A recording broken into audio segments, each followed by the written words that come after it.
अस्सलाम वालेकुम दोस्तों, मैं रूहान सईद प्रॉपर्टी की दुनिया के प्लेटफॉर्म से आपसे मुखातिब हूँ। दोस्तों, पिछली वीडियो में मैंने स्कीम 45 में काफ़ी प्राइवेट सोसाइटीज़ का मैंने एक रफली ओवरव्यू ऐसी जिक्र किया था। तो रिसेंटली 1.5-2 साल के अंदर काफ़ी सारी स्कीम 45 तेसर टाउन में प्राइवेट बिल्डर्स आए हैं, उनकी सोसाइटीज़ लॉन्च हुई हैं, फ़्लैट्स लॉन्च हुए हैं। तो मैं आज वन बाय वन इनका एक काफ़ी आपसे एक ओवरव्यू डिस्कशन करूँगा कि कहाँ कहाँ पे किस किस पोजीशन पे वो लॉन्च हुई हैं और क्या किन जिनकी मुझे एनओसीज़ का पता है उसका भी मैं बताता रहूँगा, जिनके एनओसीज़ का नहीं पता होगा फिर मैं उनके एनओसीज़ का डिस्कशन नहीं करूँगा। लेकिन जस्ट मैं एक एज अ ओवरव्यू के तौर पे कि स्कीम 45 जिस तरह से प्रोग्रेस करती जा रही है, तरक्की करती जा रही है टाइम टू टाइम, तो जाहिर सी बात है प्राइवेट बिल्डर्स इन्वॉल्व होते जा रहे हैं। तो वीडियो शुरू करने से कबल आप मेरे चैनल को ज़रूर सब्सक्राइब कर लीजिए, बेल का बटन प्रेस करिए ताकि हमारे 10,000 सब्सक्राइबर्स का टारगेट भी इंशाल्लाह बहुत जल्द अचीव हो जाए। ख़ास तौर पे मैंने जो लास्ट वीडियो बनाई है उसमें मैंने जो सलाह मुतासरीन की आड़ में जो कुछ अफवाहें गर्म हो रही थी उसको मैंने पूरा क्लियर किया है कि कोई ऐसे कब्ज़े की बात नहीं है। अगर आप वो वीडियो देखना चाहते हैं तो आई बटन आपको ऊपर नज़र आ रहा होगा, वो आप क्लिक कर सकते हैं। और वीडियो मैंने कमेंट सेक्शन और डिस्क्रिप्शन में भी मैंने रखी हुई है, तो उसको भी आप क्लिक कर देख सकते हैं ताकि आपको जो भी आपकी परेशानी है या जो भी ऐसी अफवाहें हैं वो आप वीडियो में बाकायदा देख सकते हैं। तो आपको वैसे ही बिल्कुल इत्मीनान हो जाएगा और आपको पता चल जाएगा कि ऐसा कोई सिलसिला नहीं है कि आपको स्कीम 45 में कोई कब्ज़े का कोई सिलसिला हो रहा हो या कोई कब्ज़ा ग्रुप इन्वॉल्व हो रहे हैं। कोई अल्हम्दुलिल्लाह ऐसा कोई मामला या सिलसिला नहीं है, वो आप वीडियो में देख सकते हैं। तो स्कीम 45 में सबसे पहले तो मैं बात करता हूँ अगर तेसरा टाउन की हदूद में जो सोसाइटीज़ आ रही हैं, जैसे कि लखानी ब्लेसिंग है, चैपल अप टाउन है, गौहर विलास है, चाइल है, एयर वाइपल रेजिडेंसी है, आपका समसम है, अलगफूर वाली भी इनकी प्रेजेंस आई है, तो उन्होंने भी एक काफ़ी बड़ा प्रोजेक्ट लॉन्च किया है। मोटर सिटी है, शंग्रीला है, तो ये सारे प्रोजेक्ट्स आए हैं। तो मैं इनको ज़रा वन बाय वन थोड़ा डिस्कस कर लेता हूँ। सबसे पहले तो ये एयर वाई पल रेजिडेंसी जो है वो गार्डन सिटी के बिल्कुल अपोजिट है और तेसर टाउन का सेक्टर 3 कहलाता है। फुटबॉल ग्राउंड के साथ जो बना हुआ है उसके बिल्कुल साथ ही है एयर वाई पल रेजिडेंसी के नाम से एक हाई राइज बिल्डिंग प्रोजेक्ट है। तकरीबन 12-13 फ्लोर से ग्रे स्ट्रक्चर उन्होंने रेडी कर दिया है और फिनिशिंग की तरफ उनकी बिल्डिंग गामजन है। तो ये तेसर टाउन का सेक्टर 3 है, तो उस हवाले से तेसर टाउन में काफ़ी बड़ी एक अच्छी मैं समझता हूँ कि बात है कि बड़े बिल्डर के प्रोजेक्ट जो है वो चल रहा है। दूसरा अगर मैं बात करता हूँ लखानी ब्लेसिंग के, जो कि 1.5-2 साल पहले ही लॉन्च हुआ है, उसके भी जो है वो सेक्टर 79 के सामने सेक्टर 78 है। अच्छा, एयर पर रेजिडेंसी की जो एनओसी है वो आपको एसबीसी की वेबसाइट पर मिल जाएगी, तो वहाँ से आप देख सकते हैं। लखानी ब्लेसिंग भी जो है वो 1.5-2 साल पहले लॉन्च हुआ है और सेक्टर 79 के सामने है सेक्टर 78। वहाँ पे प्राइवेट लैंड का जो पोर्शन है वहाँ पे उन्होंने लॉन्च किया है। सेक्टर 78 में लखानी ब्लेसिंग जो है उन्होंने 4 फ्लोर के अपार्टमेंट्स हैं और नीचे उनके शोरूम्स हैं। शोरूम्स तो खैर काफ़ी हाई प्राइस पे दे रहे हैं ये लोग, और 2 बेड डीडी का ज़्यादातर इनका जो स्ट्रक्चर है फॉलो किया है। इसके अलावा अगर मैं बात करता हूँ तो गौहर विलास ने काफ़ी बड़ा प्रोजेक्ट लॉन्च किया है तेसर टाउन सेक्टर 61 के अंदर। इनके 3 ब्लॉक्स हैं, ब्लॉक 1, ब्लॉक 2, ब्लॉक 3, और प्राइसेस जो वेरी कर रहे हैं वो 35 लाख से 55 लाख के दरमियान है और 120 आर की कैटेगरी ज़्यादातर आपको यहाँ पर मिलेगी। तो इसके अलावा इन्होंने पहले विलास का प्रोजेक्ट किया था लेकिन उन्होंने इसको शिफ्ट किया है प्लॉट्स के प्रोजेक्ट के अंदर। गौहर विलास जो है सेक्टर 61 तेसर टाउन का, जो कि आपका कॉटेज इंडस्ट्री सेक्टर 63 और तेसर टाउन फेज़ 1 सेक्टर 65 के काफ़ी करीब है। गौहर विलास के बिल्कुल ही साथ सेक्टर 61 के अंदर ही चाइल इनक्लेव है। चाइल इनक्लेव के भी 120 आर की कैटेगरी है और 120 आर वो प्लॉट दे रहे हैं, तकरीबन 35-40 लाख रुपए के प्लॉट्स इन्होंने लॉन्च किए हैं। इनका भी पेमेंट प्लान जो है वो आपको 3 से 4 साल के एक अराउंड का पेमेंट प्लान मिलता है। बहरहाल जो सेक्टर 61 है वो मास्टर प्लान में डेजिग्नेटेड है एज अ प्राइवेट बिल्डर के तौर पे। तो गौहर विलास और चाइल इनक्लेव दोनों वो उसी जगह पे एलोकेट हुए हुए हैं जहाँ पे एमडीए के मास्टर प्लान के हिसाब से उसको एज अ प्राइवेट बिल्डर के सेक्टर के तौर पर रखा गया है। इसके अलावा समसम है सेक्टर 59 के अंदर है, सेक्टर 59 के अंदर लॉन्च हुआ है। इसकी भी मैंने एनओसी वगैरह देखी है, गौहर की भी मैंने एनओसी देखी है, एसबीसी की वेबसाइट पर आपको मिल जाएगी। सेक्टर 59 तेसर टाउन के अंदर आपको समसम के बिल्डर का प्रोजेक्ट नज़र आएगा। फिर मोटर सिटी का प्रोजेक्ट है, शेखानी वालों का है, तो काफ़ी इनकी रेपुटेशन है। बहरहाल मेरी इसकी ज़्यादा फर्दर रिसर्च नहीं है मोटर सिटी की, बट ये है कि शिखानी बिल्डर का प्रोजेक्ट है, तो बहरहाल रेपुटेशन वाइज इनकी मुनासिब है। अगर आपको किसी को इंटरेस्टेड है तो वो खुद अपनी रिसर्च करके वो जो भी उसको ऑप्शन करना है, बाइंग करना है, नहीं करना है, उसके अपने हिसाब से वो करे। उसके अलावा पर रेजिडेंसी है, पर रेजिडेंसी की भी मैंने एनओसीज़ वगैरह देखी हैं। बहरहाल कुछ इनके एक्सटेंशन हैं जिनकी शायद अभी तक एनओसीज़ नहीं आई हैं, उसका बहरहाल आपको वेट, अगर आप बाइंग करनी तो आप उसको बिल्डर से बात कर सकते हैं, उनसे डिस्कशन कर सकते हैं कि क्या सिलसिला है। इसी तरह से शंग्रीला का प्रोजेक्ट भी है, काफ़ी मशहूर है स्कीम 45 तेसा टाउन के अंदर, जो कि अटक पम्प के बिल्कुल साथ पड़ता है। इसकी भी एनओसीज़ जो हैं शुरू की फ़ेज़ की मैंने देखी हैं, लेकिन आगे की जो एक्सटेंशंस वगैरह हैं उसके लिए अगर आप इंटरेस्टेड होंगे तो आप बिल्डर से जाकर डायरेक्ट बात करें। उनकी एनओसीज़ या जो अप्रूवल्स वगैरह हैं एमडीए की, वो आप उनसे जाकर पूछें, डिस्कशन करें, उसकी वेरिफिकेशन का जो भी मामला है अपनी ही तहकीक करके आप उसकी बाइंग करें। बहरहाल मेरा यहाँ पे बस मैं आपको अवेयरनेस प्रोवाइड कर रहा हूँ कि क्या क्या प्राइवेट बिल्डर्स के प्रोजेक्ट चल रहे हैं। और इसके अलावा एक और काफ़ी मशहूर प्रोजेक्ट है तेसा टाउन स्कीम 45 के अंदर, चैपल अप टाउन, जो कि सेक्टर 69 के अंदर वाक़ है और बिल्कुल सेक्टर 30 के बराबर में है, और गुलशन मेमार की बैक साइड लगती है। इसी तरह से गार्डन सिटी ब्लॉक, GHI, काफ़ी सारे ब्लॉक्स आते हैं, EB ब्लॉक आता है, DB आता है जो कि तेसा टाउन के अंदर आता है, C ब्लॉक भी है जो कि एक्चुअली तेसा टाउन के अंदर ही एग्जिस्ट करते हैं और तेसा टाउन के ही वो कोई ना कोई जो है मास्टर प्लान का पार्ट हैं वो। तो गार्डन सिटी भी इसके अंदर ही आता है। फिर गुलशन जीवन है, तो गुलशन जीवन भी काफ़ी एक प्रोजेक्ट है जो कि तेसा टाउन फेज़ 1 की बैक साइड पर आता है, और वहाँ पे भी उन्होंने अभी कमर्शियल्स वगैरह, शॉप्स वगैरह लॉन्च की थी। तो बाकी जो चैपल अप टाउन है उसके जो बेंगलोर का प्रोजेक्ट है वो बिल्कुल रेडी प्रोजेक्ट है बेंगलोर का। वहाँ पे अगर आप खुद देखना चाह रहे हैं तो आप जाकर विज़िट कर सकते हैं। 120 यार्ड्स के जो बेंगलोर हैं या 160 यार्ड्स के बेंगलोर हैं, तो वो आप जाकर विज़िट कर सकते हैं, देख सकते हैं। बिल्कुल रेडी प्रोजेक्ट है और इलेक्ट्रिसिटी भी प्रोवाइड हो गई है, यूटिलिटीज़ प्रोवाइडेड हैं। अगर आपका इंटरेस्ट होता है तो आप डायरेक्ट ऑफिस से जाएं, उनको अपनी जो भी लीगल रिसर्च वगैरह करके आप बाइंग कर सकते हैं। मैं सिर्फ इन्फॉर्मेशन के हवाले से आपको चीज़ आगाह कर रहा हूँ।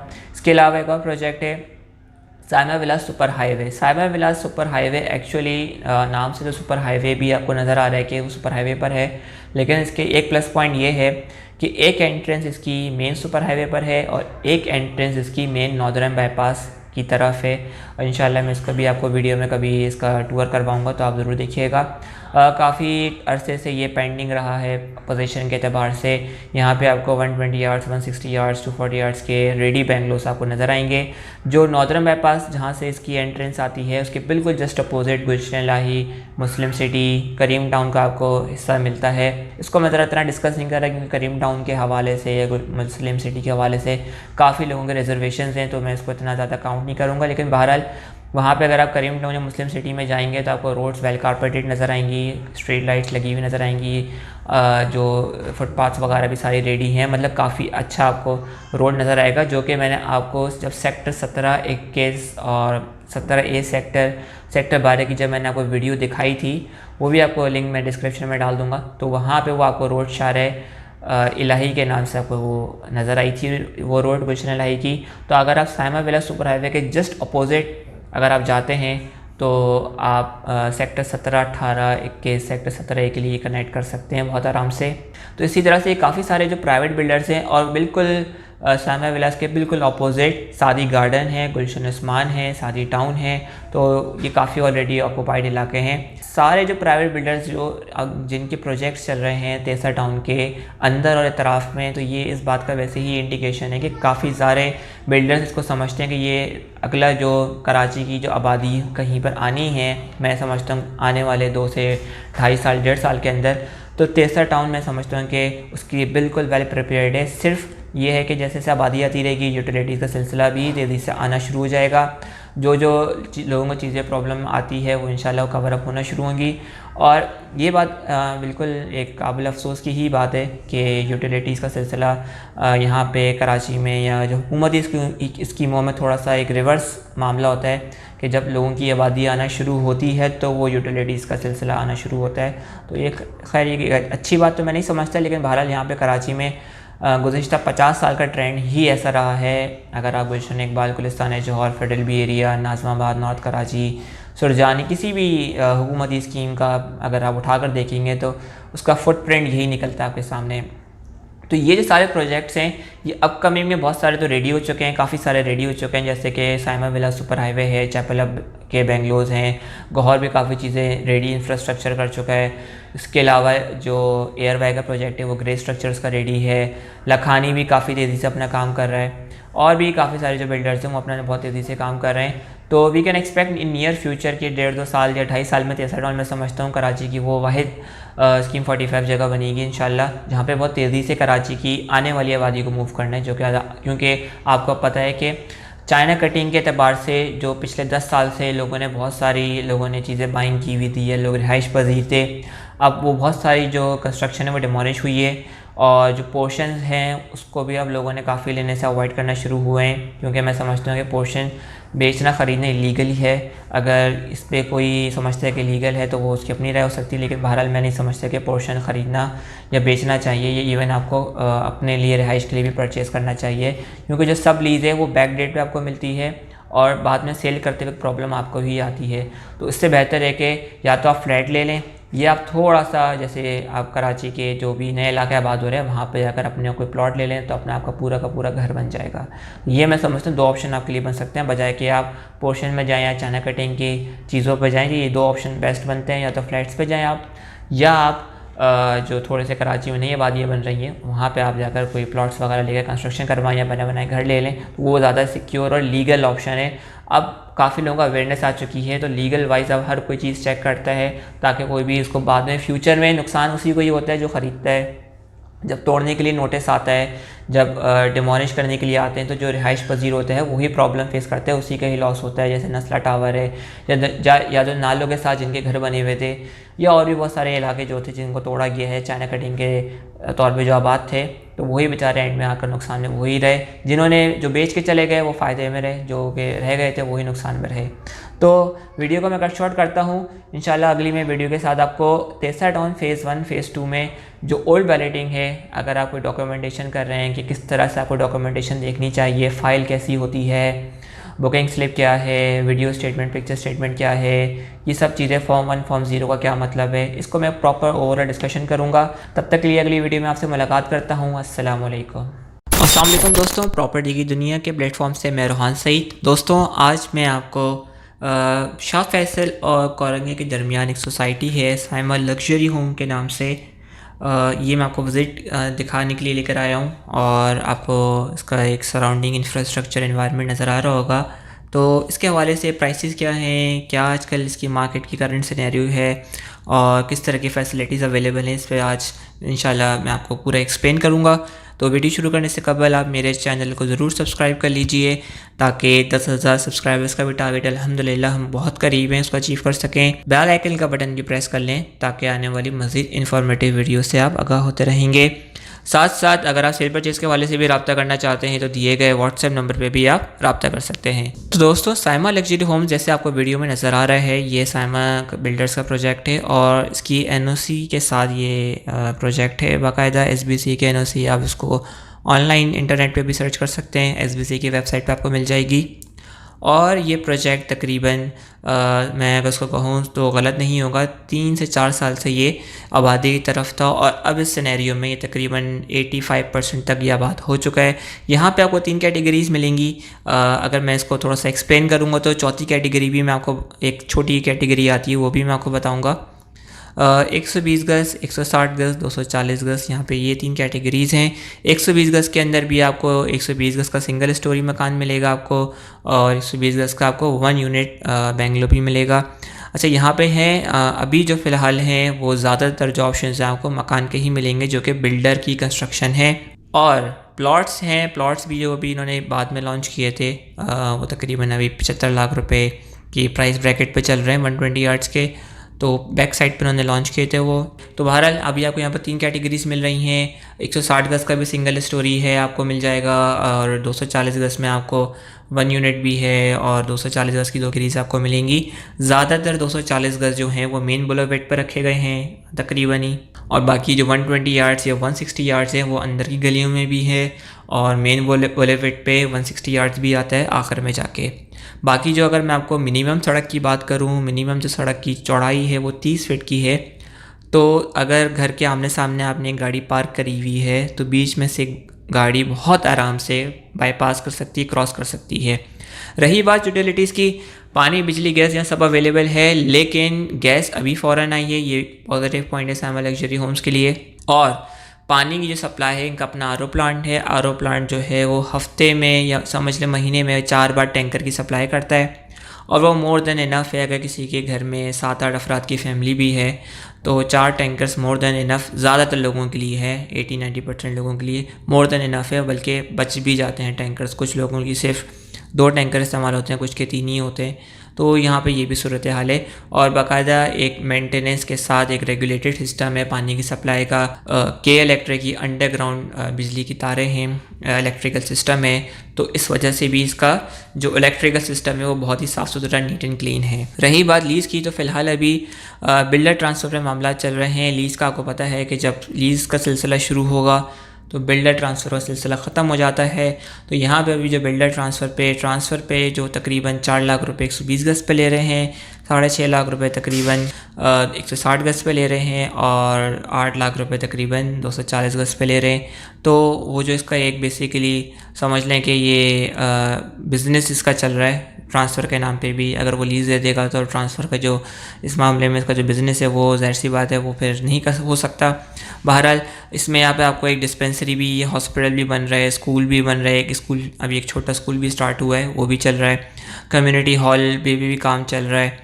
तो community wise Saima luxury home की जो मैंने अंदर का एनवायरनमेंट देखा है और कम्युनिटी फील है वो काफ़ी अच्छा है। बहरहाल अभी अंदर यहाँ पे आपको कमर्शियल्स नहीं मिल सकेंगे, कमर्शियल्स का काम ये सिलसिला भी चल रहा है, कमर्शियल्स अभी शुरू नहीं हो सके, थोड़ा सा टाइम मज़ीद लगेगा मेरे ख्याल से। और जो फ्लोर्स ग्राउंड फ्लोर के थे, कुछ लोग चाहते थे जैसे 120 गज़ का जो ग्राउंड फ्लोर का मकान है वो चाहते हैं कि ऊपर कंस्ट्रक्शन करें, या 160 गज़ के जो मकानात हैं वो भी चाहते हैं ग्राउंड फ्लोर वाले जो ऊपर कंस्ट्रक्शन करें। वो अभी तक जो परमिशन कुछ मिलना शुरू हुई है, लेकिन वो उसके चार्जेस वगैरह काफ़ी मांग रहे हैं, और वो लोगों का अपना मकान है, ज़ाहिर सी बात है वो क्यों चार्जेस पे आउट करेंगे। तो इस वजह से कुछ मामला जो हैं अभी तक तातुल का शिकार हैं। काफ़ी दिनों बाद परमिशन मिली, लेकिन जो प्राइसेस या चार्जेस ले रहे हैं वो बहुत ज़्यादा हैं पहला फ्लोर कंस्ट्रक्ट करने के लिए। तो इस वजह से जो डिस्कशंस वगैरह जो एक डेडलॉक की सिनेरियो पोजीशन पे चल रहे हैं मामला कुछ, बहरहाल वो भी कुछ अरसे में इंशाल्लाह प्रॉपर जो चार्जेस के साथ एक नॉमिनल चार्जेस के साथ वो परमिशन मिल जाएगी। बाकी रही बात लीज़ की, तो मुझे ये लगता है कि जब तक बिल्डर के जो अपने जो एमनिटीज़ वाला पोर्शन है जिसमें वो कम्युनिटी हॉल और कमर्शियल्स है और इसका जो स्कूल, हॉस्पिटल वगैरह, कॉलेज का जो कंप्लीट नहीं होगा वो उस वक्त तक, और जो उसने 120 आवर्स जो मज़ीद उसने प्लॉट्स उसने जो मार्केट में रखे हुए हैं वो उसका टाइम ड्यूरेशन और उसको पोजीशन हैंड ओवर नहीं करेगा, तब तक मुझे नहीं लगता कि वो लीज़ की तरफ जाएगा। जब आपको लीज़ मिलेगी तो आप बैंक लोन से बहुत इजीली अप्लाई कर सकते हैं। तो मुझे लगता है कि लीज़ मिलने में तकरीबन 5-6 साल बहुत मुश्किल मुझे लगते हैं कि अभी भी ठीक ठाक टाइम लग रहा है कि मुझे है यहाँ पे। और मैंने बहुत बार साइमा लग्जरी होम को विज़िट किया हुआ है, तो मैंने 2 साल पहले 2.5 साल पहले भी विज़िट किया था, और इस मुकाबले में मुझे काफ़ी ज़्यादा बेहतरी ही नज़र आई है। और ये सारी मैंने आपको इसके पॉजिटिव पॉइंट्स बताए साइमा लग्जरी होम्स के। प्राइसेस बताऊँगा वीडियो के आखिर में, तो वीडियोज़ आप एंड तक ज़रूर देखिएगा। नेगेटिव पॉइंट्स की मैं बात कर लूँ तो सबसे जो नेगेटिव पॉइंट मैं समझता हूँ उसकी एंट्रेंस है। एंट्रेंस इसलिए है कि रात के टाइम ज़रा सन्नाटा सा हो जाता है और थोड़ा बागा कौरंगी का इलाके से वो गुज़र के जाते हैं, तो कुछ लोग कंफर्टेबल नहीं, बल्कि बहुत सारे लोग कंफर्टेबल नहीं हैं। और लोग इसी वजह से साइमा लग्जरी होम्स को अगर किसी का कोई पॉइंट पसंद नहीं करते तो one of the main reasons की एंट्रेंस है। अगर वो डायरेक्ट ब्रिज से हो जाती तो मैं समझता हूँ कि एंट्रेंस बहुत बेहतर हो जाती, लेकिन उसके लिए शायद कोशिशें भी हुई थी, उसके लिए एक गेट भी बनाया था दिखाने के लिए, लेकिन बहरहाल बिल्डर की तरफ से आगे कोई मज़ीद इस सिलसिले में कार्रवाई हो नहीं सकी। कुछ मामला बिल्डर की सुस्ती के भी होते हैं, ज़ाहिर सी बात है। और दूसरी बात यह है कि जो मलीर नदी है इसके बिल्कुल साथ लग के चलती है, तो कभी कभी आपको या कुछ वक्त हो सकता है आपको स्मेल भी है मलीर नदी की वजह से, तो वो स्मेल का जो उसका कोई इलाज नहीं है, वो स्मेल आएगी अगर आएगी तो। 2020 की बारिशें, 2022 की बारिशें, इन सब बारिशों में साइमा लग्जरी होम्स में आपने कभी भी नहीं देखा या सुना होगा कि यहाँ पानी भर गया या इसके जो गटर हैं वो ओवरफ्लो कर गए, गटर बैक करना शुरू हो गए। तो अल्हम्दुलिल्लाह इस तरह से कोई सूरत हाल नहीं रही इस मामले में। बारिशों में भी पानी का कोई आपको भरा हुआ नज़र नहीं आएगा। ड्रेनेज सिस्टम इसके बहुत अच्छे वर्किंग में रहते हैं और मलिन नदी से भी इसका कोई ख़तरा नहीं हुआ, तो ये इसका बहुत पॉजिटिव पॉइंट है। प्राइसेस की बात करूँ सैमा लग्जरी होम्स की, तो 120 यार्ड्स का जो बेंगलो है वो तकरीबन सिंगल स्टोरी का वो 1,25,00,000, 1,30,00,000, 1,20,00,000 इस तरह के प्राइसेस हैं। और 1 यूनिट 120 गज का जो मकान है वो आपको तकरीबन 1,00,000, 1,45,00,000, 1,50,00,000, 1,40,00,000 इस तरह के प्राइसेस हैं। और 160 यार्ड्स का जो अगर आप बेंगलो सिंगल स्टोरी देखेंगे तो 1,55,00,000, 1,60,00,000, 1,65,00,000 इस तरह के प्राइसेस हैं। 240 गज तकरीबन 2,40, 2,45, 2,45,00,000 इस तरह की प्राइसेस चल रही हैं। और मैं ये समझता हूँ कि ये प्राइसेस आपको स्कीम 33 के डेवलप्ड सोसाइटीज़ में भी नहीं मिल रही हैं। अगर आप साथी टाउन या कैपिटल सोसाइटी या सुमरा सोसाइटी या मीरठ सोसाइटी और भी मल्टीपल बहुत सारी सोसाइटीज़ हैं, इन जो आबाद सोसाइटीज़ हैं मैं उनकी बात कर रहा हूँ, तो वहाँ भी ये प्राइसेस मेमार में, गुलशन मेमार तक में आपको 1.5-2 करोड़ रुपए का 120 गज का मकान मिल रहा है। तो यहाँ पे आपको 1,25, 1,30 का जो प्राइस मिल रही है मेरे हिसाब से बहुत बेहतरीन है प्राइस के मामले में। हाँ, लीज़ मिल जाएगी तो ज़ाहिर सी बात है प्राइसेस और ऊपर जाएंगी, क्योंकि रीज़न ये है कि पे बैंक लोन्स मिलना शुरू हो जाएंगे। बहरहाल 2-3 मसले मसाइल हैं कि अंदर कमर्शियल नहीं है, बाहर आपको जो भी गेट पे मिलेगा। ज़्यादा आपको कुछ चाहिए होगा तो आपको शाह फैसल के इलाके से अगर जो भी बाइंग करनी होगी, जो भी कुछ करना होगा सब मिल जाएगा, वो आप कर सकते हैं। 7-8 मिनट में आप शाह फैसल में आप टच कर सकते हैं। 7 मिनट 6 मिनट के अंदर आप शाह फैसल पे पहुंच सकते हैं। एयरपोर्ट यहाँ से बहुत करीब है। ड्रेक रोड का जो स्टेशन है वो भी काफ़ी करीब है। तो समझ लें कि सेंटर ऑफ द सिटी के करीब ही है, लेकिन थोड़ा सा हटके भी है।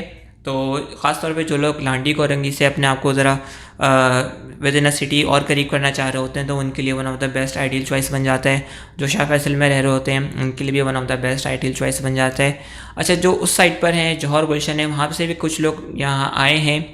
रोड्स वाइज, इंफ्रास्ट्रक्चर वाइज, पानी, बिजली, गैस तीनों चीज़ अवेलेबल हैं।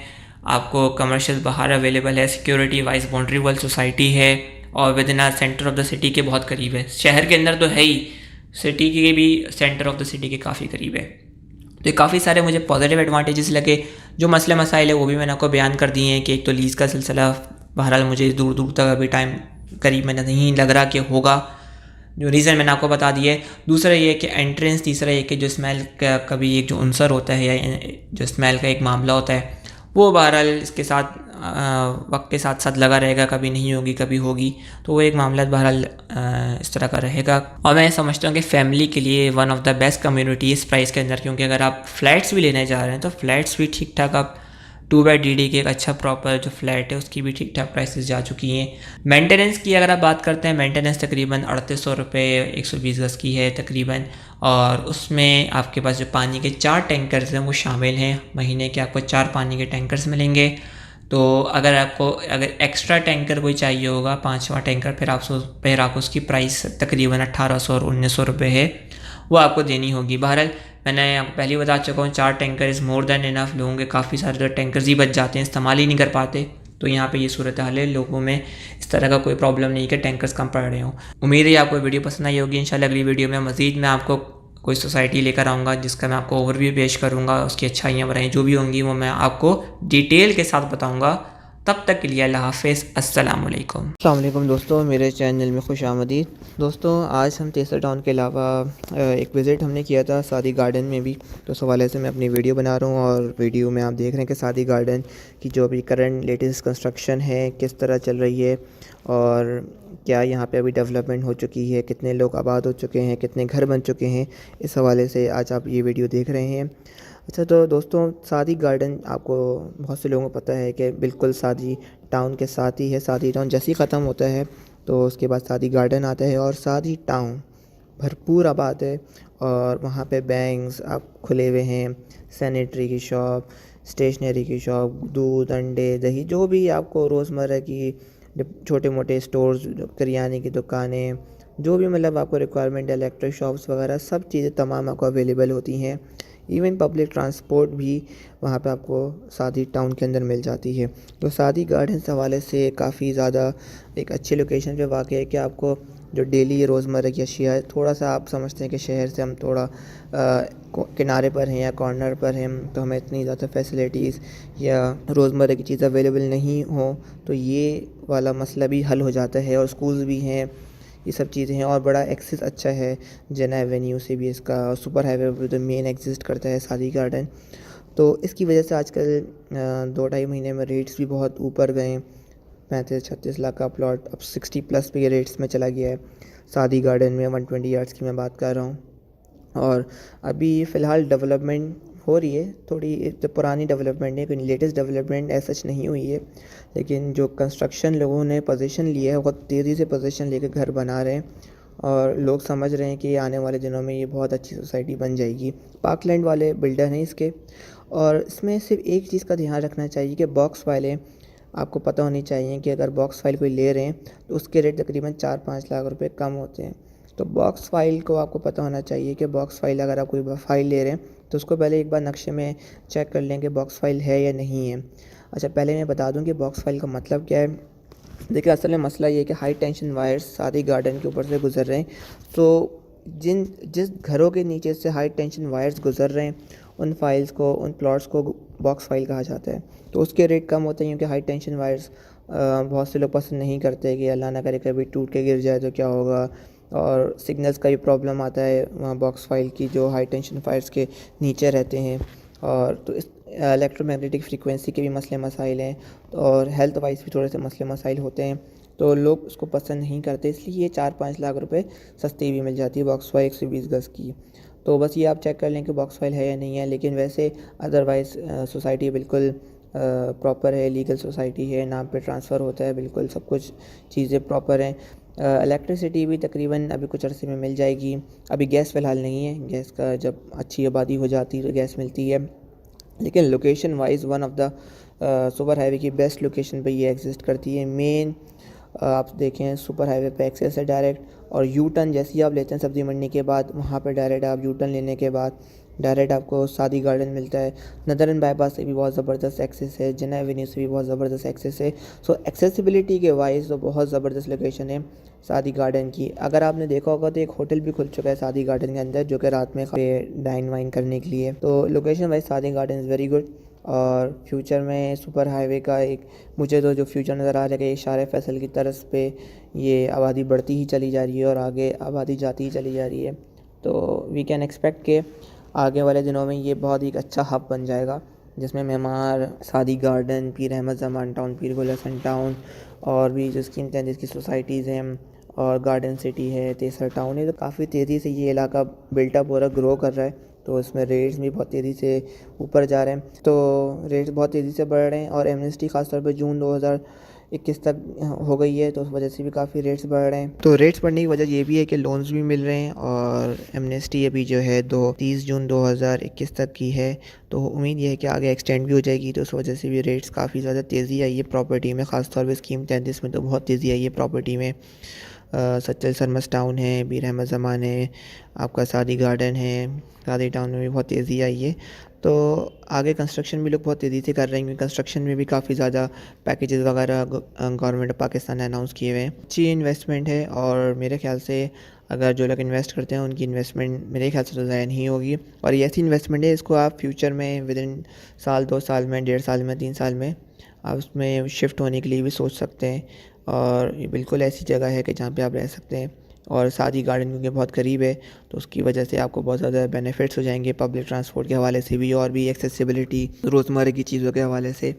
गुलशन आसमान भी साथ लगता है। गुलशन आसमान का अगर आप रेट्स चेक करें तो आपको अच्छा खासा ऑलरेडी प्राइस बढ़ चुकी है वहाँ पे, और अच्छी आबादी वहाँ पे रहती है, अच्छी लोकेलिटी भी रहती है। मतलब अगर बहुत से लोग जाते हैं तो कहते हैं कि लोकेलिटी अच्छी नहीं है, या मतलब पढ़े लिखे लोग नहीं हैं।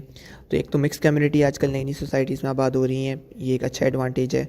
दूसरा एडवांटेज ये कि अच्छी पढ़ी लिखी फैमिलीज़ भी आ रही हैं सोसाइटीज़ में। गुलशन एक उस्मान है, या सादी टाउन है, पीर अहमद ज़मान टाउन में भी जो अभी कंस्ट्रक्शन स्टार्ट हो रही है, तो अच्छी फैमिलीज़ उम्मीद है कि वहाँ भी आएंगी। सादी गार्डन में भी यही है, क्योंकि जो मिडिल क्लास है अब उनकी रेंज में यही इलाके रह गए, और इनके भी रेट्स बढ़ते जा रहे हैं अनफॉर्चुनेटली, कुछ ज़्यादा ही तेज़ी से बढ़ रहे हैं। वजूहत हैं, कुछ हैं, सट्टे भी लगे हुए होते हैं, अनफॉर्चुनेटली मामला हैं, जिसकी वजह से आम आदमी की पहुँच से इनकी चीज़ें दूर हो जाती हैं। लेकिन बेहतरी यही है कि जब सब लोग समझ रहे हो जंगल है तो उस वक्त इन्वेस्ट कर लिया जाए, जब आबाद हो जाती हैं ज़ाहिर सी बात है उस वक्त तो चीज़ें हाथ से निकल जाती हैं। तो सादी गार्डन भी आबाद हो रहा है तो ये अपॉर्चुनिटी अच्छी है कि अभी आप इन्वेस्ट करें।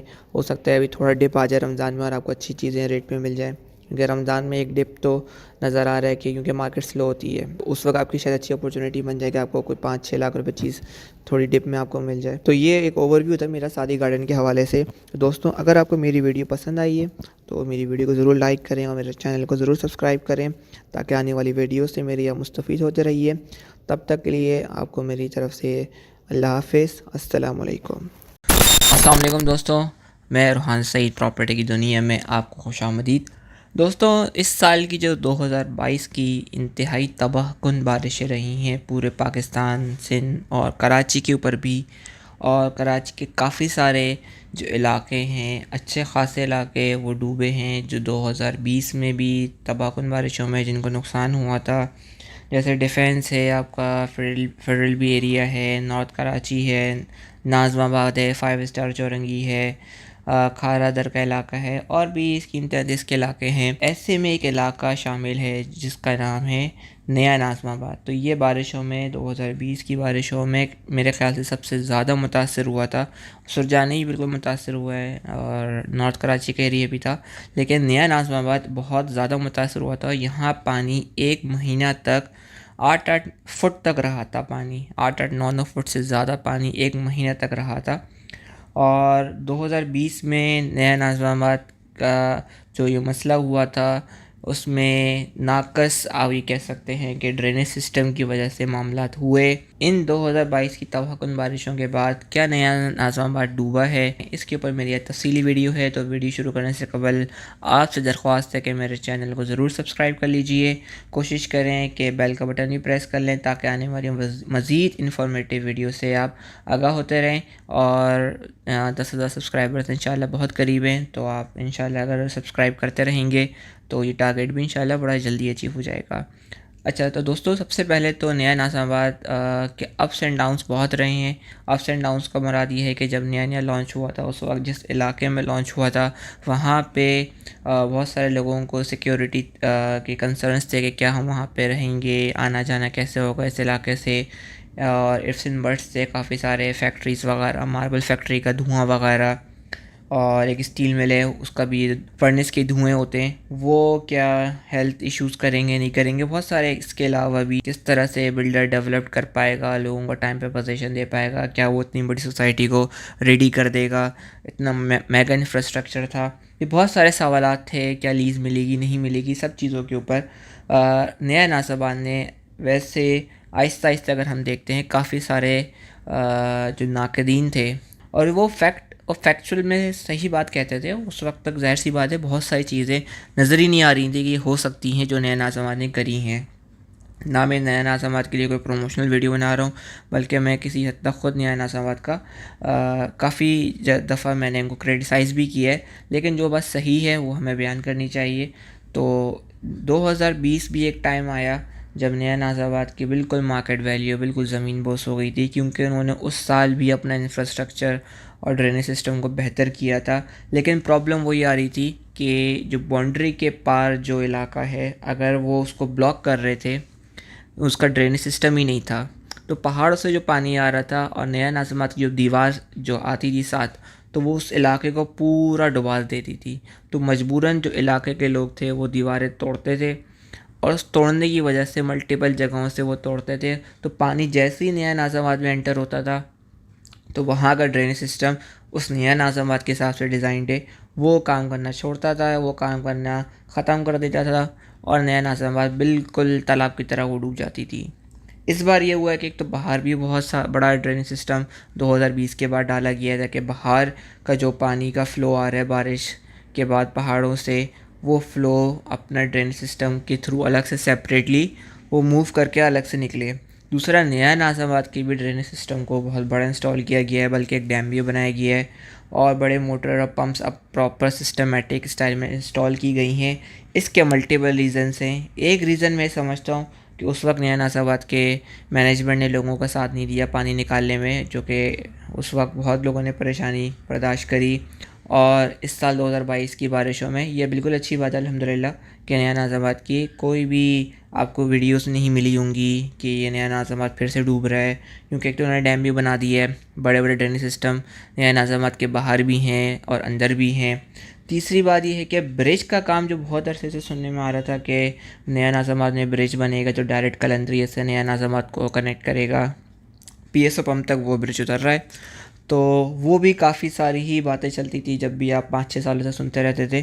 बहरहाल उसका काम शुरू हुआ है तकरीबन 4-5 महीने या 6 महीने पहले और बहुत तेज़ी के साथ उस पे काम हो रहा है और ब्रिज भी 1 किलोमीटर तवील है। आप वीडियो में देख चुके होंगे मेरी, तो काफ़ी सारा काम उन्होंने ऑलरेडी कर लिया है। मैं समझता हूँ कि 25-30% काम कर लिया है, लेकिन स्टिल अभी भी 70% का काम रहता है जो हो सकता है अगले साल, 1.5 साल, 2 साल तक में ये लोग कवर अप कर लें, कंप्लीट कर लें।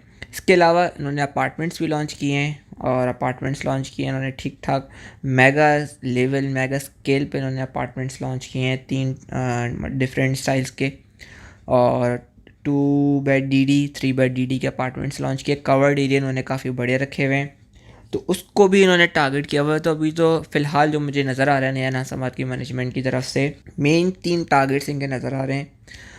ब्रिज का पहला टारगेट है अपार्टमेंट्स कंप्लीट करना। अपार्टमेंट्स भी इनको 3 साल में कंप्लीट करना है, जिसमें 6 महीने गुजर चुके हैं। तो इनको टारगेट सेट किया हुआ है मार्च 2025 तक इनको कंप्लीट करना है। ये तीनों अपार्टमेंट्स मुझे लग रहा है बाज़ाहिर कंप्लीट कर लेंगे जिस तरह से ग्राउंड वर्क नज़र आ रहा है।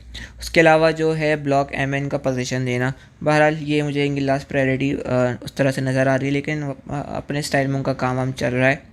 और उसके अलावा एक और बात यह है कि जब से 2020 के बाद से नया नाज़ाबाद ने फिर वापसी का रास्ता नहीं देखा, उसकी प्राइसेस में भी अप्रिसिएशन नज़र आई है। और जो CD ब्लॉक्स थे जिसमें इतनी ज़्यादा पोजीशंस 2020 के टाइम पे नहीं थे, अब वो भी काफ़ी ज़्यादा ऑक्यूपाइड हो चुका है। अब मतलब ऐसा सिलसिला नहीं है कि अब वो आपको जगहें काफ़ी भरी हुई नज़र आएंगी। मैं समझता हूँ कि 50-60% ऑक्यूपाइड तो ब्लॉक CD भी हो चुका है। ब्लॉक AB तो हम उसको कह सकते हैं कि 80-85% ऑक्यूपाइड हो चुका है। इसके अलावा अगर मैं प्राइसेस की बात कर रहा हूँ तो नया नाज़ाबाद में अगर आप 120 यार्ड्स किसी भी ब्लॉक में लेने जा रहे हैं, ब्लॉक CD में भी लेने जा रहे हैं, तो कम से कम आपको 120 यार्ड्स का कोई भी प्लॉट मिलेगा। प्लस एडवांटेज ये है कि लीज़ है और लीज़ होने की वजह से आप बैंक लोन्स अप्लाई कर सकते हैं और बैंक लोन्स के बाद आप उसको कंस्ट्रक्ट आउट भी कर सकते हैं। उसके अलावा अगर आप ब्लॉक AB में जाएंगे तो B ब्लॉक में आपको 170 लाख का आपको मिलेगा 120 यार्ड्स का प्लॉट। ब्लॉक A में तकरीबन 170-175 लाख का इसी तरह का प्राइसेस चल रही हैं। और मैं 120 यार्ड्स का ही आपको आइडिया दे रहा हूँ, बाकी इसी तरह से आप फिर उसको 160 यार्ड्स और 240 यार्ड्स के ऊपर आप उसको इसके ऊपर आप वैल्यूज़ का आइडिया लगा लें। मिसाल के तौर पर 2.5 करोड़ पे 240 यार्ड्स की वैल्यू चल रही है, अगर इसी हिसाब से 120 यार्ड्स की जिस तरह से मैंने आपको वैल्यू बताई है। तो इसका एक और बड़ा प्लस एडवांटेज मैंने अभी आपको बता चुका हूँ, लीज़ भी है तो बैंक लोन मिल सकता है, जिसके मामले में मैं ये कहता हूँ हमेशा से, मैंने एक दफ़ा बहरिया टाउन की वीडियो में डिस्कस किया था कि जिस मामले में बहरिया टाउन में समझता हूँ कि इसको प्रॉब्लम आ रही है अभी भी, वो लीज़ का मसला है, क्योंकि बैंक लोन्स नहीं मिल रहे। और कराची में पंजाब का कल्चर अलग है बिल्कुल, कराची की रियल इस्टेट का कल्चर बिल्कुल अलग है। बहरिया टाउन ने अगर पंजाब साइड का कल्चर वो उसी थिंकिंग से सोच रहे हैं तो वो यहाँ पे इस तरह से सक्सेसफुल नहीं हो सकते। उनको लाजमी है कि वो लीज़ का सिस्टम शुरू करें ताकि यहाँ बैंक लोन्स मिलना शुरू होंगे, लोग अपनी प्रॉपर्टी ओन करेंगे तो ज़्यादा इन्वेस्टमेंट वो सिक्योरली, उनका जो माइंडसेट होगा वो सिक्योर होकर इन्वेस्टमेंट करेंगे बहरिया टाउन में। इस मामले में नया नाज़िमाबाद ने बहुत ही बेहतर, बहुत ही स्मार्ट और बहुत ही प्रोएक्टिव स्ट्रेटजी रखी कि उन्होंने डे 1 से ही अपने प्रोजेक्ट को लीज़ की कंडीशन में रखा है। किसी भी आप ब्लॉक में ले रहे हो, block A B C D, किसी मतलब ये 4 हैं जो पोजीशन वाले सेक्टर्स हैं, तो लीज़ मिलने से ही लोगों को कॉन्फिडेंस आ रहा है कि नया नाज़िमाबाद में हम कंस्ट्रक्शन कर रहे हैं। क्योंकि जब आप लीज़ मिल रही है और बैंक के लोन्स मिलना, सबसे बड़ी बात यह है कि अगर आपको बैंक का लोन मिल रहा है तो बैंक हर डॉक्यूमेंट को बहुत ही थॉरोली उसको एग्ज़ामिन करता है, देख के फिर वो किसी भी प्रोजेक्ट में जाकर वो अपनी इन्वेस्टमेंट करता है। तो बैंक अगर कहीं पे भी इन्वेस्टमेंट कर रहा हो थॉरोली, उसी किसी प्रोजेक्ट को यस कर रहा हो, इसका मतलब ये है कि वो प्रोजेक्ट की लीगल स्टेटस वो बैंक सही समझ रहा है और हम बहुत तरीक़ों से वो वेरीफाई करा चुका होता है। मतलब अगर आप डिस्ट्रिक्ट कोर्ट से भी वो चेक कराते हैं, वो रजिस्ट्रार ऑफिस से भी चेक कराते हैं, वो KDA के रिकॉर्ड से भी जाकर चेक कराएगा, ईच एंड एवरीथिंग वो वहाँ से जाकर चेक कराएगा ताकि उसको कहीं भी लूपहोल हो तो वो पीछे हट जाता है बैंक। तो इस मामले में नया नाज़िमाबाद को अगर बैंक लोन्स मिल रहे हैं तो ये इसके लिए सबसे बड़ा पॉजिटिव एडवांटेज है और लोगों को भी एक सेंस ऑफ सिक्योरिटी मिलती है। उसके अलावा जो नया नाज़ाबाद के मैं समझता हूँ कि अब लाइफ स्टाइल मुझे लग रहा है कि अगर आप उसको कहें काफ़ी हद तक वह बहरिया टाउन जैसा ही उसका वेरी क्लोज मैं समझता हूँ कि लाइफ स्टाइल है, क्योंकि बहुत बड़ा नहीं है, इस वजह से मैंने वेरी क्लोज का है। अगर इतना बड़ा होता तो मैं बहरिया टाउन जैसे ही कह देता।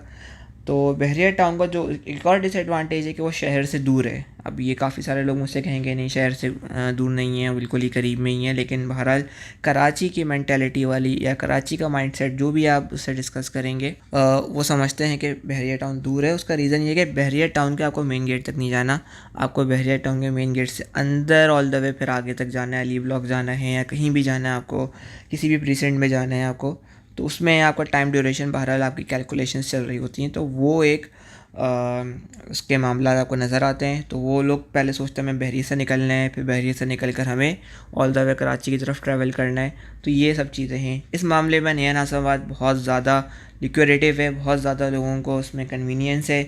आप नया नाज़ाबाद से निकलें इस कंडीशन में, जिस कंडीशन में ब्रिज बन रहा है, मैं मेन गेट से सैटरडे नाइट 8 बजे के करीब मैं 8 मिनट में सखी-हसन चौरंगी पहुँचा हूँ। अगर सखी-हसन चौरंगी पहुँचा हूँ उसका क्या मतलब यही है कि आपको लेफ़्ट में नागन है, सामने आपकी पीपल्स चौरंगी है, राइट पे आपका नाज़ाबाद का पूरा इलाका है। तो आप तो कराची के अंदर बिल्कुल आप किसी मेन कराची के अंदर आप मौजूद हैं उस वक्त। तो ये बहुत बड़ा एडवांटेज है नया नाज़ाबाद को। Nazabad, north Karachi, Nazabad, federal area, ये सब इलाकों के लोग और बल्कि सराउंडिंग में इवन गुलशन, जौहर और आपके बहादुराबाद के इवन लोग, काफ़ी सारे लोग वो प्रेफर कर रहे हैं नया नाज़ाबाद को for the residence purpose. Again नया नाज़ाबाद के मैं ज़्यादातर जो मैंने आपको पे पॉइंट्स बताए हैं, इसमें इन्वेस्टमेंट का इतना मतलब सही है, लोग इन्वेस्टमेंट कर रहे हैं, ब्लॉक एम में कर रहे हैं, लेकिन मुझे इन्वेस्टमेंट से ज़्यादा ये रिहाइश के अतबार से ज़्यादा लिक्विडेटिव या अट्रैक्टिव लग रहा है। हाँ, इन्वेस्टमेंट के अतबार से आप कहेंगे कि नया नाज़ाबाद के इन्वेस्टमेंट के अतबार से अट्रैक्टिव है। वो अट्रैक्शन आप जो एक टाइम पे समझ लें उसने अपना एक मेन चंक ऑफ उसने जो मेच्योरिटी है वो अचीव कर ली है। मेरे हिसाब से ये है कि नया नाज़ाबाद ने एक मेन चंक ऑफ जो मेच्योरिटी आती है या एक प्रॉपर्टी की मेच्योरिटी की तरफ जा रहा है। ज़ाहिर सी बात है 1.5 करोड़ का प्लॉट ब्लॉक CD में है, 2.25 करोड़ का प्लॉट 120 गज का अगर A और B के उसमें चल रहा है तो घर तो आपको 2.5 करोड़ का पड़ रहा है। तो ऑलमोस्ट काफ़ी मेच्योर तो ऑलरेडी हो चुके हैं ये A B C D blocks, तो सारे के सारे। M में थोड़ी बहुत फिर भी गैप्स हैं, वो मैक्सिमम कवर हो ही जाएंगे, लेकिन उसमें भी इतना ज़्यादा मार्जिन बचा नहीं है। 50-60 लाख रुपए का ही 55 लाख रुपए का ही मार्जिन बचा है। तो मेरा पॉइंट यही है कि इन्वेस्टमेंट वाइज शायद इतना ज़्यादा अट्रैक्टिव नहीं रहा अब शायद या नया नाज़ाबाद, लेकिन अगर आपको रिहाइश अगर आपको चाह रहे हैं कि आप अपने ये कराची के सारे प्रॉब्लम, सबको पता है जो कराची के रहने वाले हैं वो तंग आ चुके हैं, तो आप चाह रहे हैं कि ठीक है ये ऐसा इलाका चाहिए कि जो कि मिनी इस्लामाबाद का आपको एक फील दे, तो बहुत से लोग ऐसा चाहते हैं कि जो कि कराची में जो काफ़ी ज़्यादा डिस्टर्बेंस रहती है, रोड्स की मेंटेनेंस नहीं है, ड्रेनेज सिस्टम बिल्कुल मेंटेन नहीं रहते, और एक कम्युनिटी का, एक अच्छी कम्युनिटी का फील चाह रहे होते हैं, तो उनके लिए रेजिडेंस वाइज, रिहाइश वाइज मैं समझता हूँ कि बहरिया के मुकाबले में इस मामले में बहरिया वाले हो सकता है जो बहुत सपोर्टर हों वो इख्तलाफ करें, लेकिन मेरी अपनी ज़ाती राय है कि नया नाज़ाबाद को बहुत अच्छा एडवांटेज है। 2 रीज़न है, एक लीज़, दूसरा उसकी लोकेशन। इस मामले में अनफॉर्चुनेटली बहरिया को एडवांटेज नहीं है, वो आप बहरिया लोकेशन चेंज नहीं कर सकता, बहरिया लीज़ कर सकता है, और मैं समझता हूँ कि बहरिया को लीज़ की तरफ जाना चाहिए ताकि वो भी अपनी कॉम्पिटिटिवनेस की तरफ बढ़ सके। एक और चीज़ मैंने नया नाज़ाबाद में नोट करी, मैंने रिसेंट विजिट में, आप वीडियोस में देख भी रहे हैं, घरों की एलिवेशन जो कल्चर ऑफ पाकिस्तान के हिसाब से मैं समझता हूँ कि उन्होंने सेटअप नहीं की हुई है, क्योंकि जो एलिवेशन है वो तकरीबन 4.5 से 5 फीट की एलिवेशन है, जो कि पाकिस्तान के कल्चर में, क्योंकि ईस्टर्न साइड का कल्चर है। अब ये कॉपी किया उन्होंने आई गेस फ्रांस का या इटालियन आर्किटेक्चर का जो फ्रंट एलिवेशन है कॉपी की है, तो वहाँ पर तो ये चल सकता है, लेकिन बहरहाल ये नया नाज़ाबाद इम्प्लीमेंट तो करवा रहे हैं, लेकिन लोग कोशिश करते हैं कि किसी ना किसी तरीके से इसको चेंज करवा सके। लेकिन आपको जितने भी घर नज़र आ रहे हैं, मुझे कोई एक घर भी नज़र नहीं आया जिसका एलिवेशन 5 फीट से ऊपर का हो या 4.5 फीट से ऊपर का भी हो।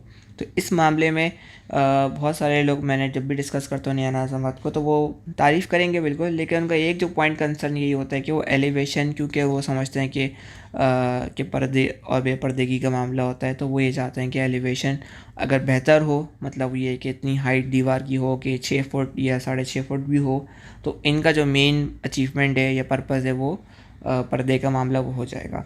तो अगर मेरी आवाज़ जा रही है नया समाज की मैनेजमेंट तक, तो ये लोगों का मेन कंसर्न भी है। काफ़ी सारे लोग जो रिहायशी हैं, मैंने उनसे भी डिस्कस किया है, और जो लोग बाहर, बहुत सारे लोग चाहते हैं कि अगर नया समाज में रिहाइश पजीर हों, तो कुछ लोगों ने तो वाक़तन ही इसी वक्त लेने से मना कर दिया कि उन्होंने जब ये चीज़ देखी तो उनका माइंडसेट सब चेंज हो गया कि नहीं, ये चीज़ के साथ वो कॉम्प्रोमाइज़ नहीं कर सकते। तो ये एक अगेन नया नाज़ाबाद के लिए अगर ये इसको एलिवेशन के मामले को अगर वो देखते हैं और उसको परमिशन देते हैं 6 6.5 फीट 7 फीट के लिए, तो ये नया नाज़ाबाद की इन्वेस्टमेंट के लिए, नया नाज़ाबाद में पब्लिक अट्रैक्शन मज़ीद बढ़ जाएगी, मैं समझता हूँ। बाकी आपको सब पता है नया नाज़ाबाद में क्रिकेट स्टेडियम भी है, फुटबॉल स्टेडियम भी है, बेसबॉल ग्राउंड भी आपको मिल जाएगा, और एमनिटीज़ वगैरह, मस्जिद वगैरह काफ़ी ज़्यादा है। और एक बहुत बड़ा मैं समझता हूँ प्लस एडवांटेज कि जो हवादार भी है और पुरसुकून माहौल है, जो कि बिल्कुल एन बीचों बीच कराची के अंदर है, तो ये इसका बहुत बड़ा लिक्विडेटिव एडवांटेज है।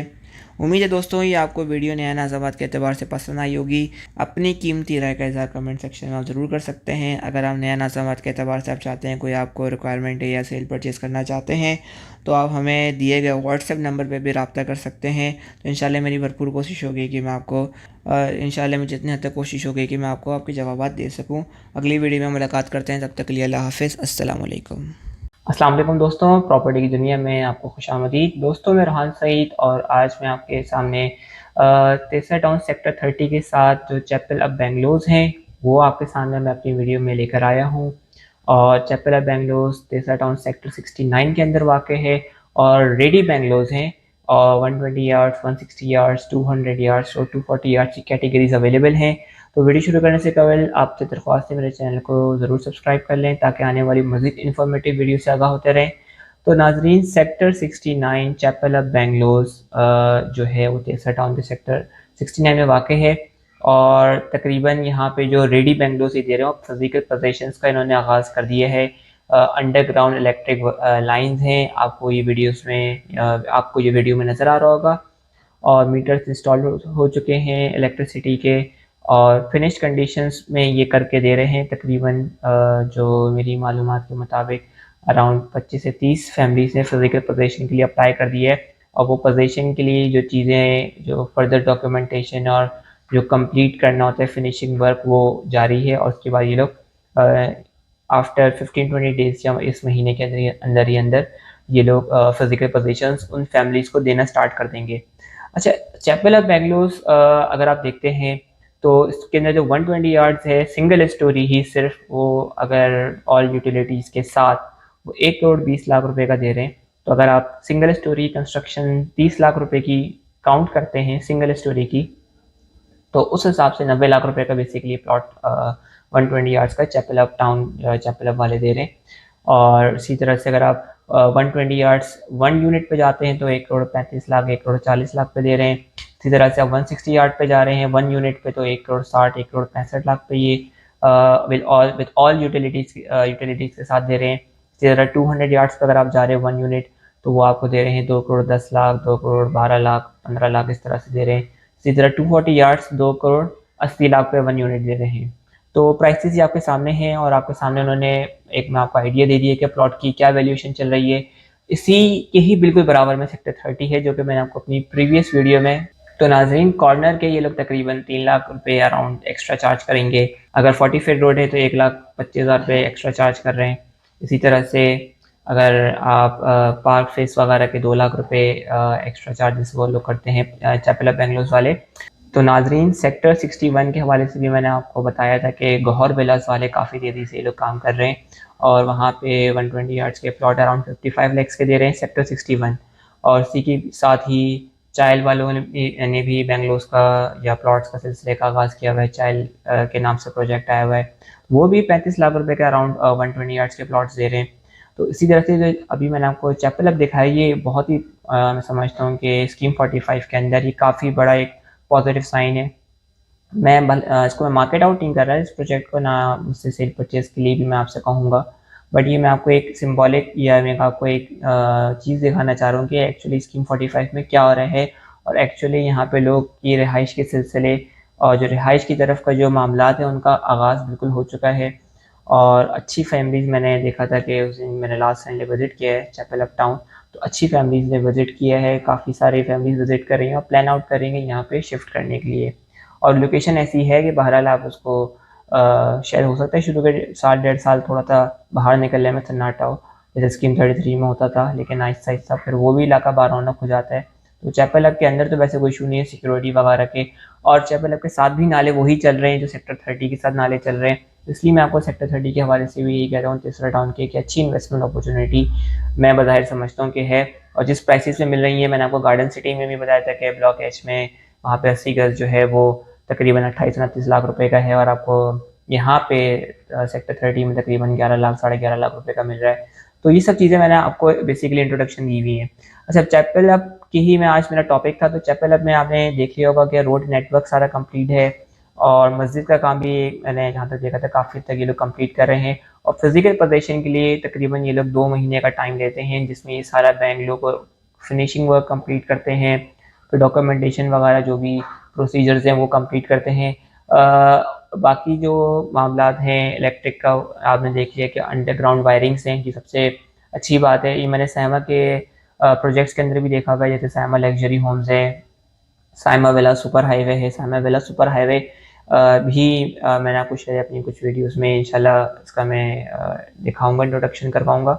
तो वहाँ भी अंडरग्राउंड वायर्स हैं इलेक्ट्रिक की, और जो कि बहुत ही अच्छी बात होती है, क्योंकि अगर आप इवन DHA में भी जाते हैं जो कि फ़ेज़ 1-2 से फ़ेज़ 8 तक है, फ़ेज़ 8 को हटा दें अगर आप, तो फ़ेज़ 7 तो ख़ास तौर पे सारे जो हैं ओपन वायर्स हैं। तो कराची की जो प्रीमियम सोसाइटी है या जो आप समझ लें पोश एरिया है, तो वहाँ पे भी ओपन वायर्स हैं। हाँ, अगर आप बहरिया जाते हैं तो वहाँ एक अलग सिनेरियो है, वहाँ पे ज़ाहिर सी बात है वो लेटेस्ट सोसाइटी है जो कि आबाद हुई है, लेकिन ज़ाहिर सी बात है वो दूर बहुत है कंपैरेटिवली। अगर आप चैपल हब की बात करते हैं या साइमा विलास की बात करते हैं या साइमा विला सुपर हाईवे की बात करते हैं या आप साइमा लग्जरी होम्स की बात करते हैं, तो इन सबसे तो ज़ाहिर सी बात है कि फिर वो बहरिया टाउन काफ़ी दूर है।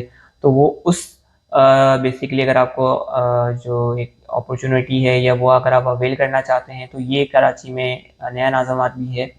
तो ये ही आपको कुछ गिनती के गिने चुने प्रोजेक्ट्स नज़र आते हैं जहाँ पे आपको एक अच्छा एनवायरनमेंट आपको बाहर नज़र आता है।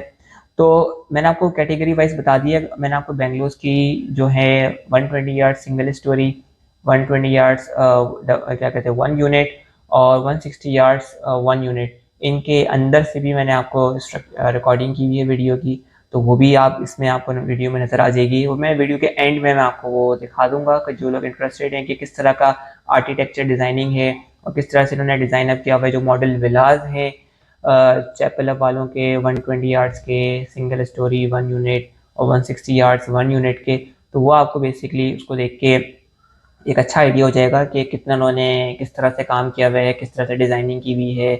और रोड्स का जो आपको मुझे बजाय बड़ी अच्छी बात लगी कि रोड्स इनकी यहाँ पे चौड़ी रोड्स हैं, वाइड रोड्स हैं कंपैरेटिवली। अगर हम बहुत सारे प्रोजेक्ट्स में जाते हैं, अगर आप साथ ही गार्डन वगैरह में देखते हैं या पीर अहमद ज़मान, पीर गुल हसन में देखते हैं, तो अनफॉर्चुनेटली वहाँ पे मुझे बहुत ही नैरो पतली सड़कें नज़र आती हैं। तो गलियाँ काफ़ी पतली हैं, मतलब ऐसा मुझे लगता है कि शायद आप एक गाड़ी पार्क कर सकते हैं और फिर वो एक गाड़ी ही गुजर सकती है। लेकिन यहाँ पे जो आपको वीडियोस में भी नज़र आ रहा होगा कि आप दोनों साइड पे गाड़ियाँ लगा सकते हैं, उसके बाद भी सामने से गाड़ी गुजर सकती है। तो 3 गाड़ियाँ आराम से क्रॉस कर सकती हैं और विदाउट किसी इशू और हेजिटेशन के साथ। तो ये सबसे साइमा में भी प्रोजेक्ट्स में मैंने यही बात देखी है। तो ये मुझे काफ़ी ये बात प्राइवेट बिल्डर के अगर मैं तरफ से ये देखूँ तो ये मुझे काफ़ी पसंद आई है। बहरहाल ये सिर्फ इंफॉर्मेशन के हवाले से वीडियो थी, तो चैपल हब के हवाले से ऐसा कोई हमारा सेल परचेज़ का सिलसिला या मामला नहीं है। अगर आप सेल परचेज़ के लिए रब्ता करना चाहते हैं तो उनकी ही चैपल हब टाउन के ऑफिस जाकर आप रब्ता कर सकते हैं। ये सिर्फ मैंने इन्फॉर्मेटिव वीडियोस ही बनाई है कि ताकि आपको स्कीम 45 तीसरा टाउन की जो सराउंडिंग में या उनके अंदर जो प्रोजेक्ट्स एक्चुअली चल रहे हैं वो किस पोजीशन में अभी एक्चुअली आ चुके हैं, और इसके हवाले से ताकि आपको आइडिया हो जाए कि फ्यूचर कितना करीब आ चुका है स्कीम 45 का। तो लास्ट में जो मैंने है आपको मॉडल विलास जो 3 हैं वो आप देख सकते हैं।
तक के लिए मेरी तरफ से इजाज़त है। नेक्स्ट वीडियो में मुलाकात करते हैं। अल्लाह हाफ़िज़। अस्सलाम वालेकुम दोस्तों, मेरे चैनल में आपको खुशामदीद। दोस्तों, आज मैं अपनी वीडियो में फ़ातिमा ड्रीम सिटी के हवाले से एक बना रहा हूँ और काफ़ी ज़्यादा एक अचानक से पॉपुलैरिटी आई क्योंकि कुछ यूट्यूब चैनल्स ने भी इसको कवर किया है। और उसका एक वजह ये भी है कि वहाँ पे जो पोजीशन या कंस्ट्रक्शन हो रही है, जो लोग वहाँ पे रिहाइश कर रहे हैं, वो बहुत तेज़ी से हो रही है। और जो प्लॉट की प्राइसेस या कीमतें वो भी काफ़ी ज़्यादा नॉमिनल हैं, सस्ते प्लॉट हैं। और आपको 20 लाख में इस फ़ातिमा ड्रीम में ब्लॉक 1 में फ़ेज़ 1 में आपको मिल जाएगा। और वहाँ पे कंस्ट्रक्शन आप करके आपको 40 लाख में तैयार बंगला या 120 गज़ का मकान आपके लिए तैयार हो जाएगा। तो वो लोगों के लिए काफ़ी अट्रैक्शन है। और वहाँ पे कमर्शियल्स भी बने हुए हैं, होटल्स वगैरह भी खुले हुए हैं, आपको छोटी मोटी ज़रूरत की चीज़ें भी मिल जाती हैं। लेकिन बहरहाल लोकेशन थोड़ी सी काफ़ी इसकी आउट है, थोड़ी नहीं काफ़ी इसकी लोकेशन आउट है। बात करते हैं कि लोकेशन वाइज आप वीडियो में देख रहे हैं कि अंदर काफ़ी ज़्यादा हलचल है और मस्जिद भी वहाँ पे लोग अच्छी खासी रिहाइश कर रहे हैं। मस्जिद में अंदाज़ा हो जाता है कि वहाँ पे इतने लोग हैं कि अच्छी खासी वहाँ मस्जिद भरी हुई है, तो उससे अंदाज़ा होता है काफ़ी ज़्यादा चहल पहल और लोग रिहाइश इख्तियार किए हुए हैं और रह रहे हैं। और इसी वजह से ज़्यादातर लोग वो भी हैं कि जो कि सेल परचेज़ भी कर रहे हैं, लेकिन जो जेन्युइन एंड यूज़र भी है वो भी रह रहे हैं, अच्छी खासी क्वांटिटी में रह रहे हैं। तो फ़ेज़ 1 और फ़ेज़ 2 में तो बहरहाल 2 में भी आप वीडियो में देख रहे हैं कंस्ट्रक्शन स्टार्ट हो चुकी है और काफ़ी ज़्यादा मकानात वहाँ भी बन रहे हैं। फ़ेज़ 2 में तकरीबन 13, 12.5 लाख, 12 लाख इस तरह के रेट चल रहे हैं। वीआईपी ब्लॉक में भी 11, 12, 13 लाख के दरमियान के रेट चल रहे हैं वहाँ पे। लेकिन अभी पूरा झाड़ियाँ हैं, जंगल हैं। और जो मेरी मालूमात के मुताबिक कि जो एक्सेस होगा आने वाले दिनों में, वहीं से एक्सेस बनेगा। वहाँ से 150 फीट रोड है, वहाँ से एक्सेस बनेगा। क्योंकि अभी बहरहाल मुझे वहाँ पे इंटरनेट की भी अवेलेबिलिटी इतनी कोई अच्छी लगी नहीं। वहाँ पे अगर आपके पास जो 4G या 3G वहाँ पे भी इतना चलता नहीं है। और भी मुख्तलिफ़ प्रॉब्लम्स के साथ हो सकता है कि लोग रह रहे हों। लेकिन बहरहाल पानी, बिजली, गैस तीनों अवेलेबल है। बिजली अभी बहरहाल सोलर पैनल की चल रही है फ़ेज़ 1 और फ़ेज़ 2 में। और दूसरा ये है कि गैस इनकी जो है वो लीगल जो SSGC की गैस है वो अवेलेबल है।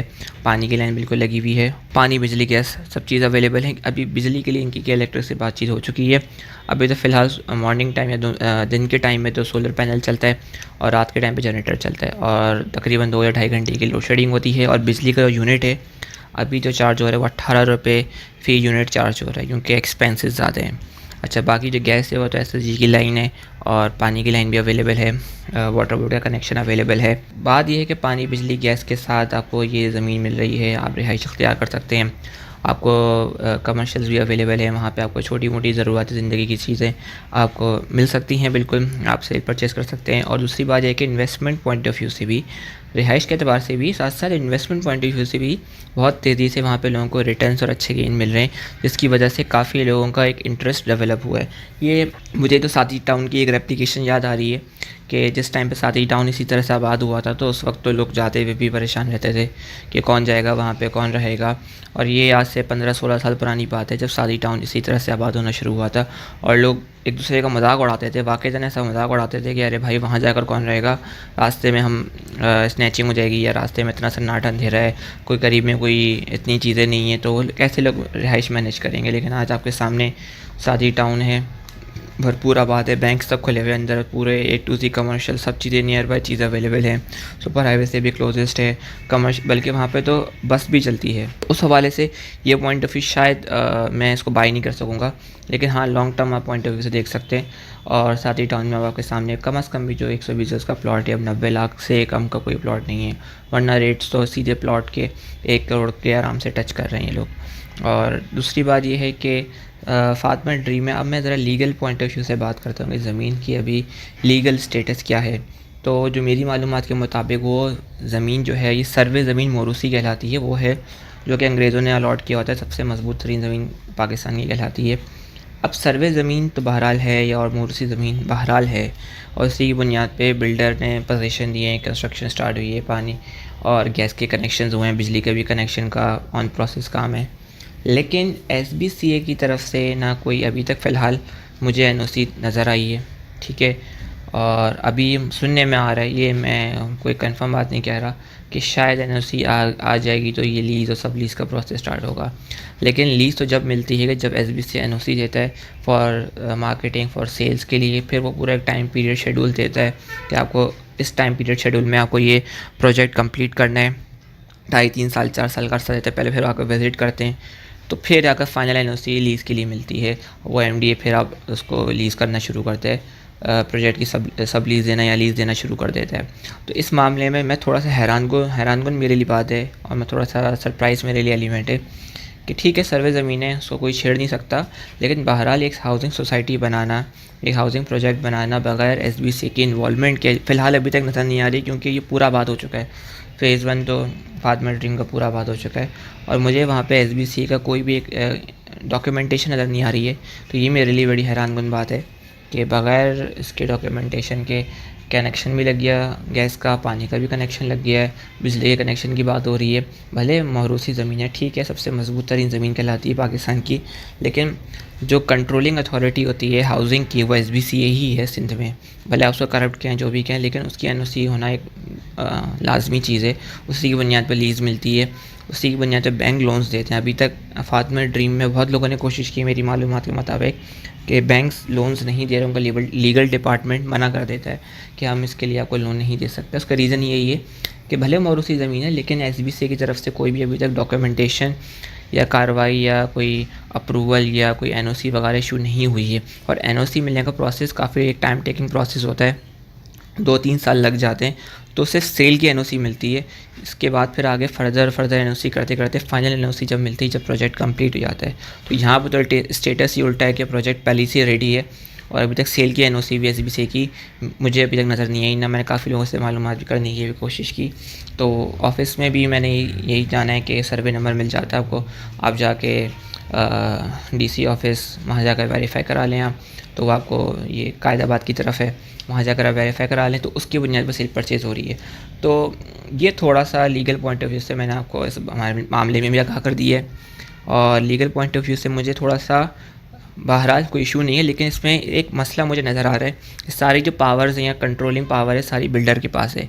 तो बिल्डर समझ लें कि एक तरह से वो यहाँ का एक कंट्रोलिंग पावर है, होना चाहिए, लेकिन बहुत ज़्यादा पावर थी कि उसकी जो ओनरशिप है वो आप अभी ले नहीं सकते अपनी लैंड की या अपनी प्रॉपर्टी की, अपनी ज़मीन की।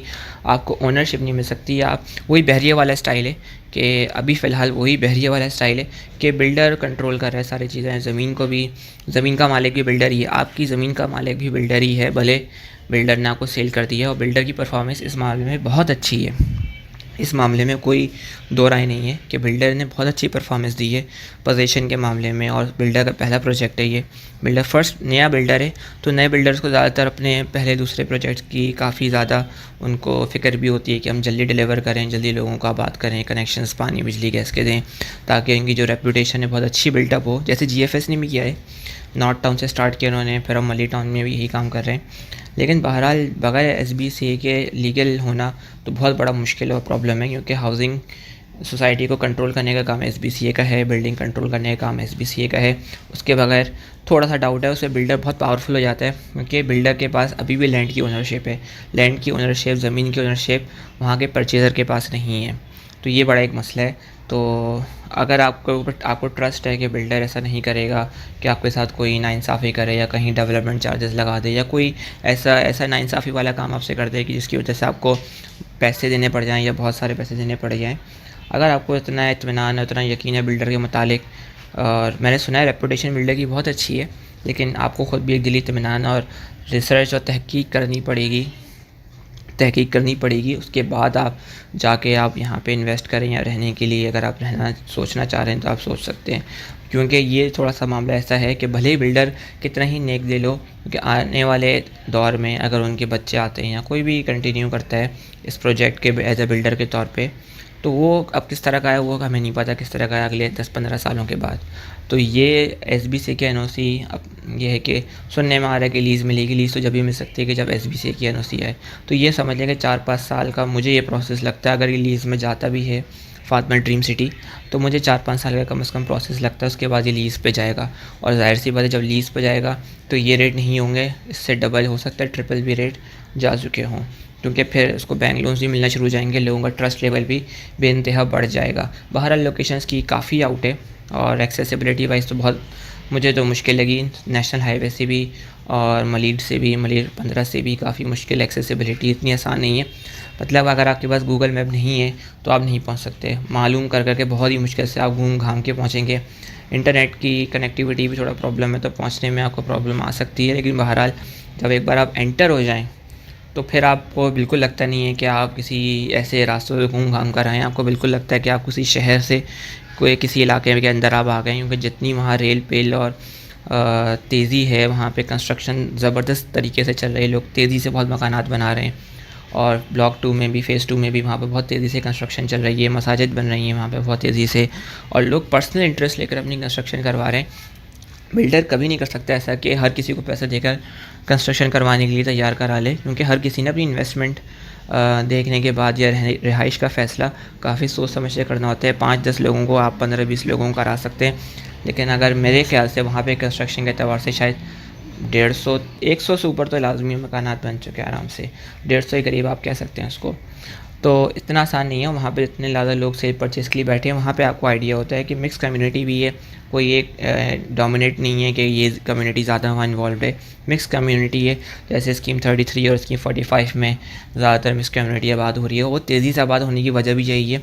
कोई इस तरह से कोई डोमिनेंसी नहीं है कम्युनिटी के, लोग फिर परेशान होते हैं दूसरी कम्युनिटी वाले कि यार यहाँ पे हम रिहाइश करें या नहीं करें। तो जब मिक्स कम्युनिटी होती है तो हर कम्युनिटी वाला बंदा या हर कम्युनिटी वाला शख्स आके इंटरेस्टेड होता है कि यहाँ पे मैं इन्वेस्ट करूँ। तो आपको कराची के हर तरह के लोग आपको वहाँ नज़र आएंगे, और एक अच्छा डिसेंट इन्वायरमेंट जो आप, मैं समझता हूँ कि वहाँ बच्चे भी आप रखने में कंफर्टेबल हो सकें। लेकिन बहरहाल बीच में जो एक्सेसिबिलिटी है, पहुँचना एक मुश्किल काम है, वो इतना आसान काम नहीं है। आपके पास ज़रूर गाड़ियाँ या मोटरसाइकिल ज़रूर होनी चाहिए, एक गाड़ी से गुजारा नहीं है, 2 मोटरसाइकिल या एक गाड़ी होनी चाहिए ताकि आप एक्सेसिबिलिटी कर सकें। अल्लाह ना करे कहीं गाड़ी ख़राब हो जाए तो बीच में कोई या पेट्रोल नहीं है, तो ये बड़े मसले मसाइल हैं कि आपको पेट्रोल पंप की भी एक्सेसिबिलिटी काफ़ी दूर है।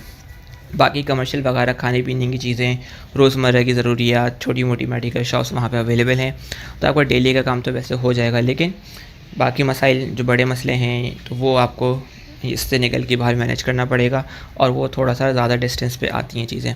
लेकिन आने वाले दिनों में या आने वाले सालों में, 5, 8, 10 सालों में उम्मीद कर सकते हैं, जैसे सादी टाउन में हुआ है मामला कि उस वक्त इतना अलग रह के भी इतना ज़्यादा बूस्टअप हुआ, बल्कि ऑलरेडी फातिमा ड्रीम हो चुका है अच्छा खासा, तो ये और आगे भी जाएगा। और जब लीज़ के मामला और SBC के मामला इसके क्लियर हो जाते हैं, होने तो चाहिए इंशाल्लाह, क्योंकि ये मौरूसी ज़मीन है तो इसमें इंशाल्लाह कोई प्रॉब्लम नहीं आनी चाहिए। लेकिन बहरहाल SBC के अपने हिसाब किताब होते हैं, और legal point of view legal है, और जब बैंक लोन्स देगा तो ज़ाहिर सी बात है इसकी वैल्यू और अप्रिशिएट करेगी और ऊपर जाएगी। लेकिन बहरहाल तहकीक करना, रिसर्च करना आपका काम है, कभी भी किसी भी ऐसे प्रोजेक्ट में नहीं जाना चाहिए जिसमें आपने सिर्फ सुनी सुनाई बात कर ली हो। सुनी सुनाई बात सुन के फिर नुकसान आप ही उठाते हैं, वो जिसने भी कह दिया, भले मैंने कह दिया आपसे, तो सुनी सुनाई बातों को नहीं करें आप रिसर्च करें, रिसर्च के बाद आप अपनी एक फ़ाइनल अंडरस्टैंडिंग के साथ आप चीज़ पे इन्वेस्ट करें। या रिहाइश इख्तियार करना चाहते हैं तो आप रिहाइश इख्तियार करिए। उम्मीद है दोस्तों आपको मेरी वीडियो पसंद आई होगी। अगली वीडियो में MDA स्कीम 1 के हवाले से भी मैं बहुत ही इंपॉर्टेंट मालूमात जो मेरा एनालिसिस है मैं आपको आगाह करूँगा, और तीसरा राउंड की भी जो अपडेट्स आती रहेंगी वो भी मैं आगाह करता रहूँगा। अच्छा, एक छोटी सी अपडेट है, वो मैं अगली वीडियोस में बनाऊँगा। छोटी सी अपडेट है, 2.5-3 मिनट की मैं अपडेट करूँगा, वो मैं इंशाल्लाह बनाऊँगा आपके लिए। तीसरा राउंड के हवाले से एक अच्छी सी खबर है छोटी सी, वो भी शेयर करूँगा। तब तक के लिए अगली वीडियो में मिलते हैं। अल्लाह हाफ़िज़, अस्सलामु अलैकुम दोस्तों, मेरे चैनल प्रॉपर्टी की दुनिया में आपको खुशामदीद। दोस्तों, आज मैं अपने चैनल में एक छोटी सी अपडेट लेकर आया हूँ फातिमा ड्रीम सिटी के हवाले से। वो अपडेट एक बहुत अच्छी खुशखबरी है सब लोगों के लिए, ख़ास तौर पर जो फातिमा ड्रीम सिटी पे इंटरेस्ट रखते हैं, और उनका अक्सर ये सवाल रहता है कि लीज़ कब मिलेगी।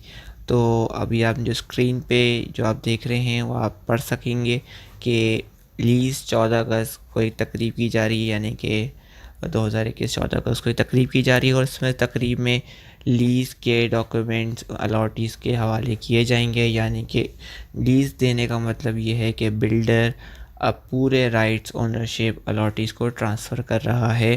ये बहुत अच्छी बात है, जिसकी वजह से फातिमा ड्रीम सिटी की वैल्यू पे ऑब्वियसली उसमें कोई ढकी छुपी बात नहीं है, काफ़ी रेट्स अच्छे होने के चांसेस हैं। वैसे ही मार्केट में यहाँ पे काफ़ी अच्छी लोगों का इंटरेस्ट ऑलरेडी डेवलप है, लोग काफ़ी इसमें इंटरेस्ट लेते हैं, तो उसके बाद और लोगों का मज़ीद इंटरेस्ट डेवलप होगा और हो सकता है कि बैंक लोन्स भी मिलना शुरू हो जाएं। तो जाहिर सी बात है, जिस जगह पे लीज़ होती है तो बैंक लोन्स भी मिलना शुरू हो जाते हैं।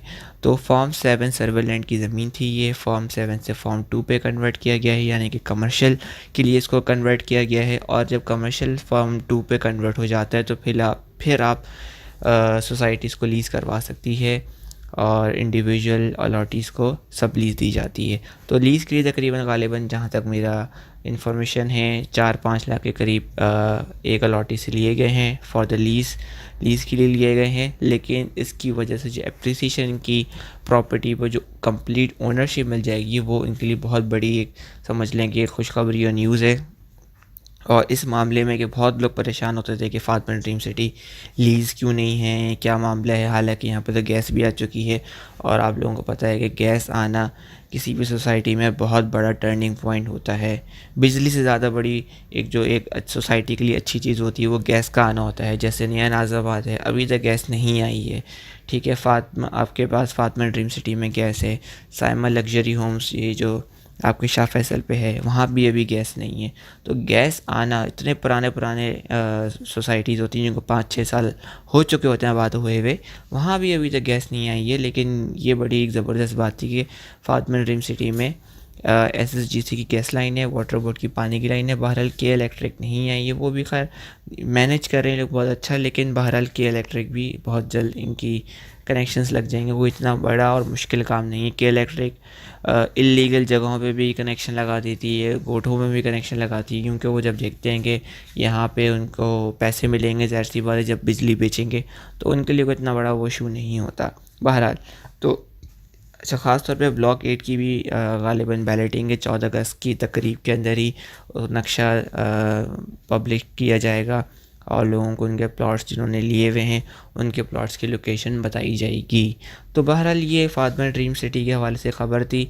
थोड़ा सा VIP ब्लॉक आजकल रुका हुआ है, लेकिन ब्लॉक 8 आजकल काफ़ी तेज़ मार्केट में चल रहा है। तो ये मैं थोड़ी सी आजकल फातिमा ड्रीम सिटी को काफ़ी 1-1.5 महीने से फ़ोकस करना शुरू किया है। तो इस फोकस करने की वजह से मैं अब आपके लिए एक वीडियो लेकर आया हूँ। एक अपडेट थी जो कि आपके कुछ क्वेश्चन थे legal wise Fatima dream city के हवाले से, उसको बहुत अच्छा कवर करेंगे इंशाल्लाह। अगर सेल परचेज़ के हवाले से फातिमा ड्रीम सिटी के लिए आप रब्ता करना चाहते हैं तो आप वो भी रब्ता कर सकते हैं। दिए गए नंबर्स व्हाट्सएप पे इंशाल्लाह आप रब्ता करें। इंशाल्लाह आपको भरपूर, अगर कांटेक्ट नहीं भी हुआ था, कॉल रिसीव नहीं हो पाती, तो अपना व्हाट्सएप ऑडियो या व्हाट्सएप मैसेज छोड़ दें, उस पर आपको इंशाल्लाह रिप्लाई मिल जाएगा। उम्मीद दोस्तों आपको मेरी वीडियो पसंद आई होगी। अगर वीडियो पसंद आई है ज़रूर लाइक करें, मेरे चैनल को सब्सक्राइब करें और अगर कोई राय का इज़हार करना है कमेंट ज़रूर करें। तब तक के लिए मिलते हैं, अल्लाह हाफ़िज़, अस्सलामु अलैकुम। दोस्तों बहरिया टाउन के हवाले से काफ़ी ज़्यादा मार्केट में डिस्कशन रहता है। कुछ लोग बहरिया टाउन के हक़ में बहुत ज़्यादा उनके पास पॉइंट्स होते हैं, कुछ लोग मुखालफत में बहुत ज़्यादा आगे चले जाते हैं। तो मेरे इस वीडियो में मकसद ये है कि एक बैलेंस किस्म का एक एनालिसिस पेश कर सकूं कि बहरिया टाउन आज 2022 के साल में अगर मैं बात कर रहा हूँ आपसे, तो आज भी वाइबल है या नहीं है, या क्या क्या मसले मसाइल हैं, या क्या क्या बहुत एडवांटेजेस हैं, इस सब के ऊपर आज मेरी वीडियो है।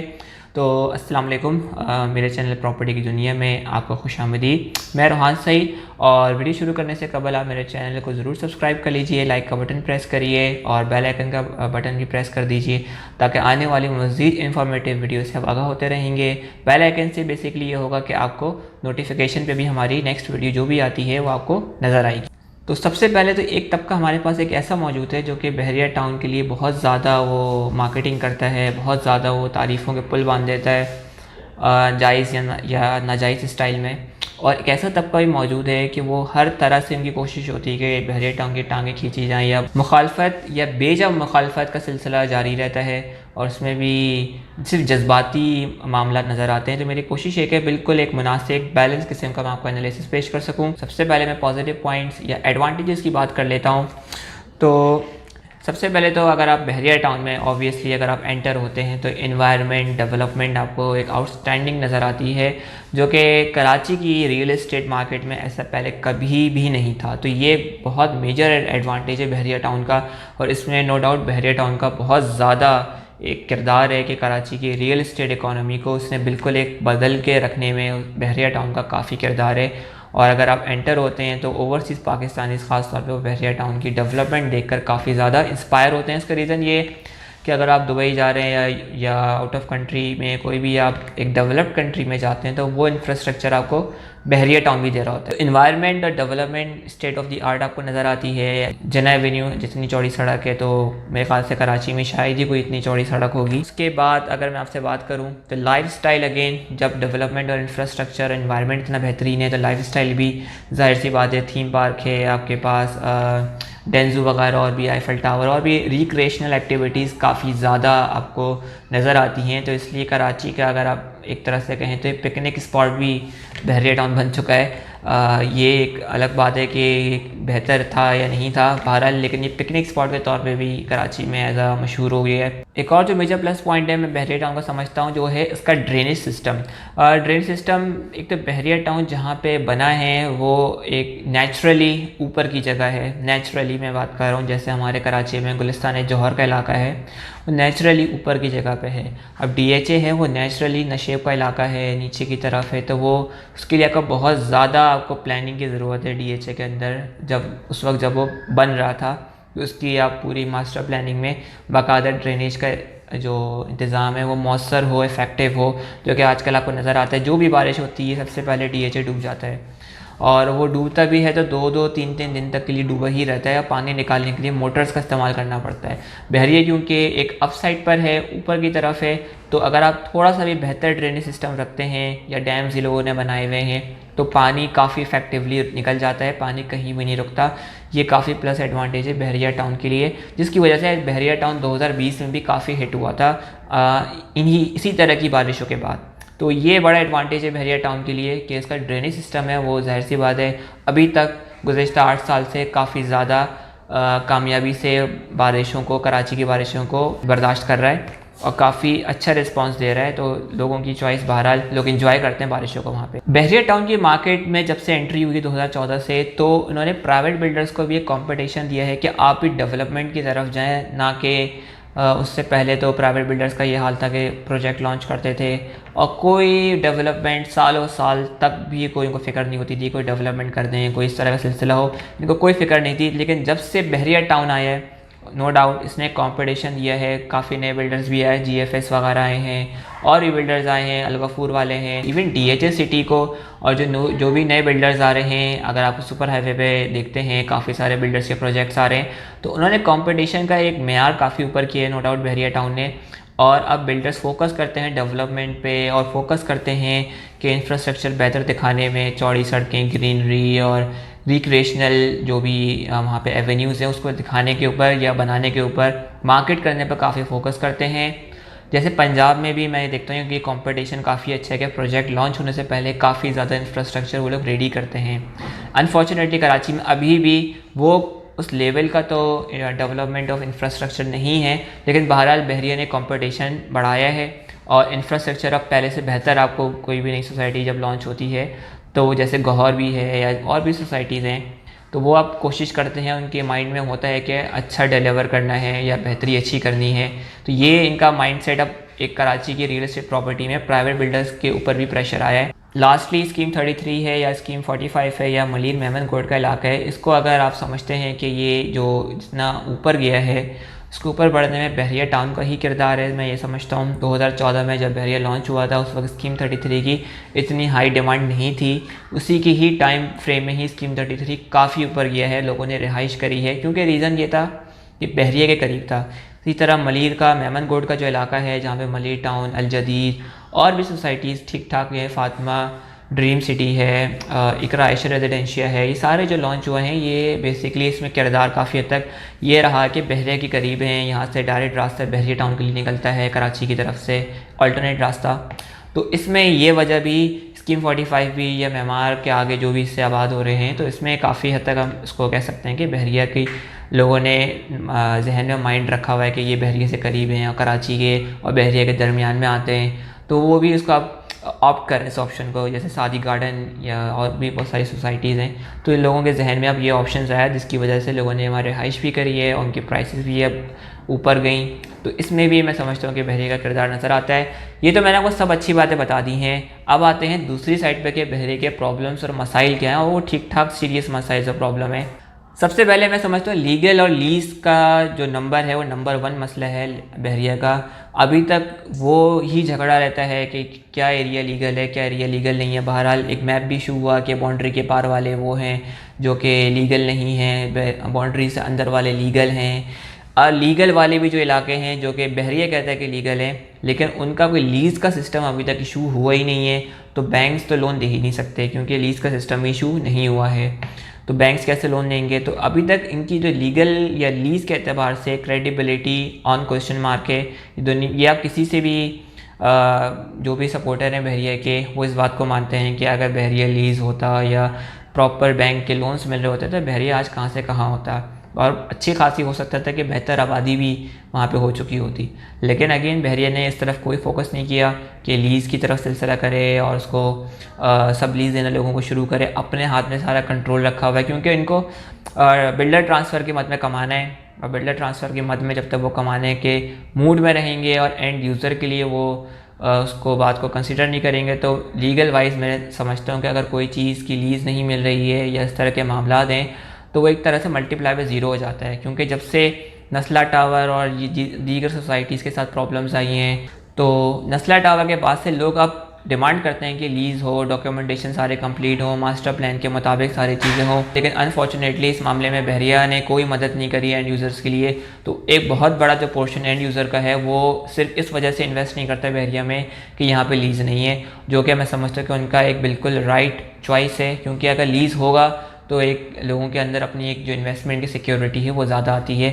DHA सिटीज़ मामले में अलग है, सबको पता है कि वो एक आर्मी का बैक प्रोजेक्ट है, तो जाहिर सी बात है उसमें लोगों को सिक्योरिटी या कॉन्फिडेंस ज़्यादा आता है एज़ कम्पेयर टू बहरिया के। दूसरा मैं समझता हूँ कि नेगेटिव पॉइंट ये रहा कि अनफॉर्चुनेटली कुछ अरसे से बहरिया में सिक्योरिटी के कंसर्न्स आने लगे हैं। पीछे की साइड पूरी ओपन साइड है, तो वहाँ से भी गोट वालों की जो एक्टिविटी है वो उसमें कुछ स्नैचिंग के भी इवेंट्स हैं, कुछ चोरी वाले के वाक़यात काफ़ी सारे हो चुके हैं। तो ये इवेंट्स काफ़ी हुए हैं। फिर एक अभी रिसेंटली बहरिया के 6-8 महीने पहले बहरिया की एंट्रेंस में बाकायदा एक हमला हुआ था, वो तो आपको पता ही है, काफ़ी लूटमार मची थी। उस वजह से लोगों का काफ़ी कॉन्फिडेंस शेक हुआ था बहरिया के ऊपर कि जो मेन कंसर्न था, जैसे कराची में भी लोग चाहते हैं कि सिक्योरिटी का एडवांटेज नहीं था और सिक्योरिटी के हवाले से काफ़ी प्रॉब्लम्स है कराची के अंदर, तो उन्हें जब ऑल्टरनेट बहरिया में नज़र आया तो वो बहरिया में गए। लेकिन जब बहरिया में भी यही प्रॉब्लम्स नज़र आना शुरू हुए तो वो उनके लिए फिर क्वेश्चन मार्क बन गया कि वो बहरिया में सस्टेन करें या रिहाइश करें या नहीं करें। तो उसको मैं समझता हूँ कि बहरिया को अपनी सिक्योरिटी इंप्रूव करनी पड़ेगी ठीक ठाक तरीके से, जो लोगों का कॉन्फिडेंस है वो बहाल हो।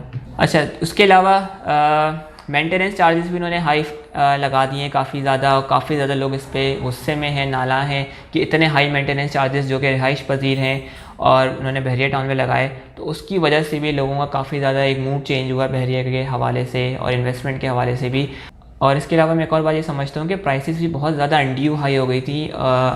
ऐसी हो गई थी कि फ़्लैट्स कराची से भी महंगे चले गए थे, ये हालत हो गई थी। तो वो मैं समझता हूँ कि ये बिल्कुल एक अनरियल किस्म की वैल्यू बहुत हाई हो चुकी थी। और क्योंकि यहाँ पे कोई कंट्रोल सिस्टम है नहीं, बहरहाल कंट्रोल सिस्टम के अलावा भी, तो अब वो मार्केट को भी अपने एक डिक्लाइन साइड पे है इस वजह से कि क्योंकि अब वो अपने पुराने रेट्स पे स्टेबल होने की कोशिश कर रही है, क्योंकि बिल्कुल अनरियल प्राइसेस चली गई थी। और क्योंकि कराची से एक अच्छे डिस्टेंस पर वाक़ है, इस वजह से लोगों को फिर माइंड भी चेंज होना शुरू हुआ, क्योंकि जब प्रॉब्लम्स आना शुरू हुई सिक्योरिटी मेंटेनेंस के और फिर प्राइसेस भी बहुत हाई हैं, तो फिर लोगों का माइंड चेंज होना शुरू हुआ कि हम कराची में रहकर ही अगर ये प्राइसेस हमें कराची से बाहर भी देनी है तो हम कराची में रहकर ही ये प्राइस देकर रह लें।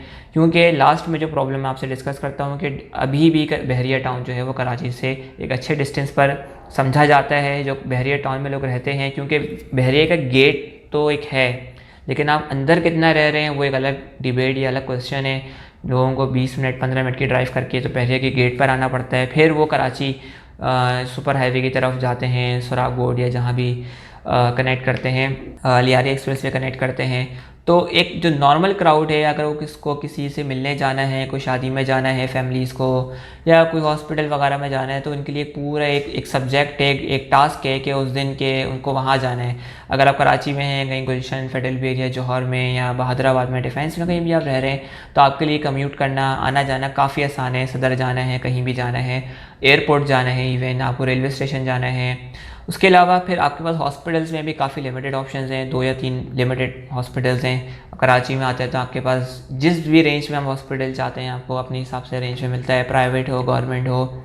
स्कूल्स में भी बहुत लिमिटेड ऑप्शन है, 2-3 स्कूल्स के अलावा कोई ऑप्शन आपको नहीं मिलेंगे बहरिया के अंदर। यूनिवर्सिटीज़ के मामले में भी यही मसाइल हैं, और कोई अगर जॉब कर रहा है और कराची में जॉब है उसके लिए काफ़ी टफ है बहरिया में रहना। तो इस वजह से कराची का क्राउड बहरिया में उसके लिए एक आइडियल नहीं बन सका कराची के क्राउड के लिए, क्योंकि उसके रिश्तेदार कराची के अंदर हैं, उसकी जॉब्स वगैरह, काम, पढ़ाई, हॉस्पिटल्स वगैरह सब चीज़ें कराची के अंदर हैं। तो उसको बहरिया एक आउट ऑफ द वे लगता है। हाँ, घूमने फिरने के लिए अगर आप समझते हैं कि एक एंजॉयमेंट के लिए, एडवेंचर के लिए, वो तो सही है। जो लोग बहरिया में काफ़ी अरसे रहे, 1-1.5 साल रहे, वो एक फैंटेसी जो थी कि उनके जब से वो कराची में आना जाना शुरू हुआ तो उनको वो चीज़ हिट करना शुरू हुई कि यार इनके लिए काफ़ी प्रॉब्लम्स आ रही हैं, तो वो कब तक सस्टेन कर सकते थे। और जब प्रॉब्लम्स बहरिया ने भी बढ़ाई तो उस वजह से लोगों ने काफ़ी फैमिलीज़ फिर वो वापस भी आना शुरू हुई कराची में, क्योंकि उनको प्रॉब्लम्स काफ़ी बढ़ गए थे। उसके अलावा मैं समझता हूँ कि जैसे अगर मैं एक एलीट क्लास के लिए बात करता हूँ या मिडिल क्लास के लिए भी बात करता हूँ, तो वो हर एक चाहता है कि उनकी गली में या उनके मोहल्ले में या उनके घर में जो गैर मुतालिका लोग हैं, इररेलेवेंट लोग हैं, वो कम से कम आएँ या जाएँ, ज़्यादा कनेक्टेड। वो नहीं चाहते कि हर कोई इसको एक अवामी सड़क के तौर पर इस्तेमाल करे। लेकिन अनफॉर्चुनेटली जो हाल हम CBU पर देखते हैं वही हाल जब बहरिया टाउन का भी होना शुरू हुआ, तो इस वजह से भी संडे को आप जाएँ तो एक बिल्कुल ही एक अलग एक पिकनिक स्पॉट वाला स्टाइल नज़र आता है। तो वहाँ के जो लोकल रेजिडेंट्स हैं वो काफ़ी तंग हो रहे थे, तो वो भी एक रीज़न है। तो ये मैंने सबको आपको अच्छाइयाँ भी बताई हैं, बुराइयाँ भी बताई हैं। कुछ बातें ऐसी हैं जो कि बहरिया बिल्कुल इसको हल कर सकता है, जैसे सिक्योरिटी का प्रॉब्लम है या मेंटेनेंस चार्जेस के ऊपर जो मसाइल हैं उसको बहरिया बिल्कुल हल कर सकता है। और थोड़ा सा और कुछ बातों में लीज़ के मामले में उसको बेहतरीन वर्कआउट कर सकता है। तो अगर ये चीज़ें बहरिया कवर अप कर ले तो मैं समझता हूँ कि नो डाउट इसको कि दोबारा बहरिया बिल्कुल चल सकता है। लेकिन फॉर द 2022 की मैं बात कर रहा हूँ, 2023 तक में मुझे बहरिया में तेज़ी नज़र नहीं आने का एक्सपेक्टेशन है। क्योंकि ये सब मैं नहीं कह रहा, खुद बहरिया में जो लोग बैठे हुए हैं वही आप उनसे भी डिस्कशन करेंगे तो वो भी आपसे यही बातें करेंगे। बहरिया 2 भी एक टारगेट में चल रहा है कि वो लोग माइंड में बनाकर बैठेंगे बहरिया 2 जब लॉन्च होगा तो वहाँ पे हम एक्टिविटी करेंगे बहरहाल। लेकिन ये जो 2-3 मसले हैं ये बहरिया को हल करने पड़ेंगे ताकि दोबारा से कॉन्फिडेंस लोगों का बहाल हो। रिसेंटली दोबारा से एक थोड़ा सा चलना शुरू हुआ कि बहरिया टाउन देखें, बारिशों में बहुत ज़्यादा इसने अच्छा इसका ड्रेनेज सिस्टम रहा है। और बाकी जो कराची के मुकाबले में अगर आप डिफेंस, बहादुराबाद या उसका फेडरल एरिया, नॉर्थ कराची का हाल देखते हैं तो वो बहुत बुरे हालात में रहे। तो अगेन लोगों का थोड़ा सा माइंड दोबारा बहरिया की तरफ गया। लेकिन अगेन वही जो 3 मसले मैं आपको बता चुका हूँ, मेंटेनेंस, सिक्योरिटी और लीज़ का मसला अगर बहरिया हल करता है तो बहरिया का फ्यूचर मैं बहुत ब्राइट समझता हूँ। जब तक ये मामला हल नहीं करेंगे तो ये नेगेटिविटी मैं समझता हूँ मार्केट के अंदर बहरहाल मुझे लगता है कि रहेगी। और ऊपर से मुल्क की इकनॉमी की और पॉलिटिकल कंडीशन भी मैटर कर रही है बहरिया टाउन के ऊपर, सिर्फ ये मसाइल नहीं है। अगर मुल्क की इकनॉमिकल सूरत हाल और पॉलिटिकल स्टेबिलिटी भी रहेगी तो हो सकता था कि बहरिया थोड़ा बेहतर परफॉर्म करता। लेकिन फ़िलहाल 1-1.5 साल के लिए मुझे इतने अच्छा साल नज़र नहीं आते। तो ये एक मेरा पूरा एक डिटेल्ड एनालिसिस था बहरिया टाउन के ऊपर, बहरिया टाउन कराची के ऊपर। आपकी जो भी फीडबैक राय है कमेंट सेक्शन में आप उसका इजहार कर सकते हैं। और अगली वीडियो में आपसे मुलाकात करते हैं, तब तक के लिए अल्लाह हाफ़िज़, अस्सलाम वालेकुम। अस्सलाम वालेकुम व्यूवर्स, मैं इस टाइम मौजूद हूँ साइमा विलास सुपर हाईवे पे और ये 240 square yard waste open villa हमारे पास अवेलेबल है फॉर सेल पे।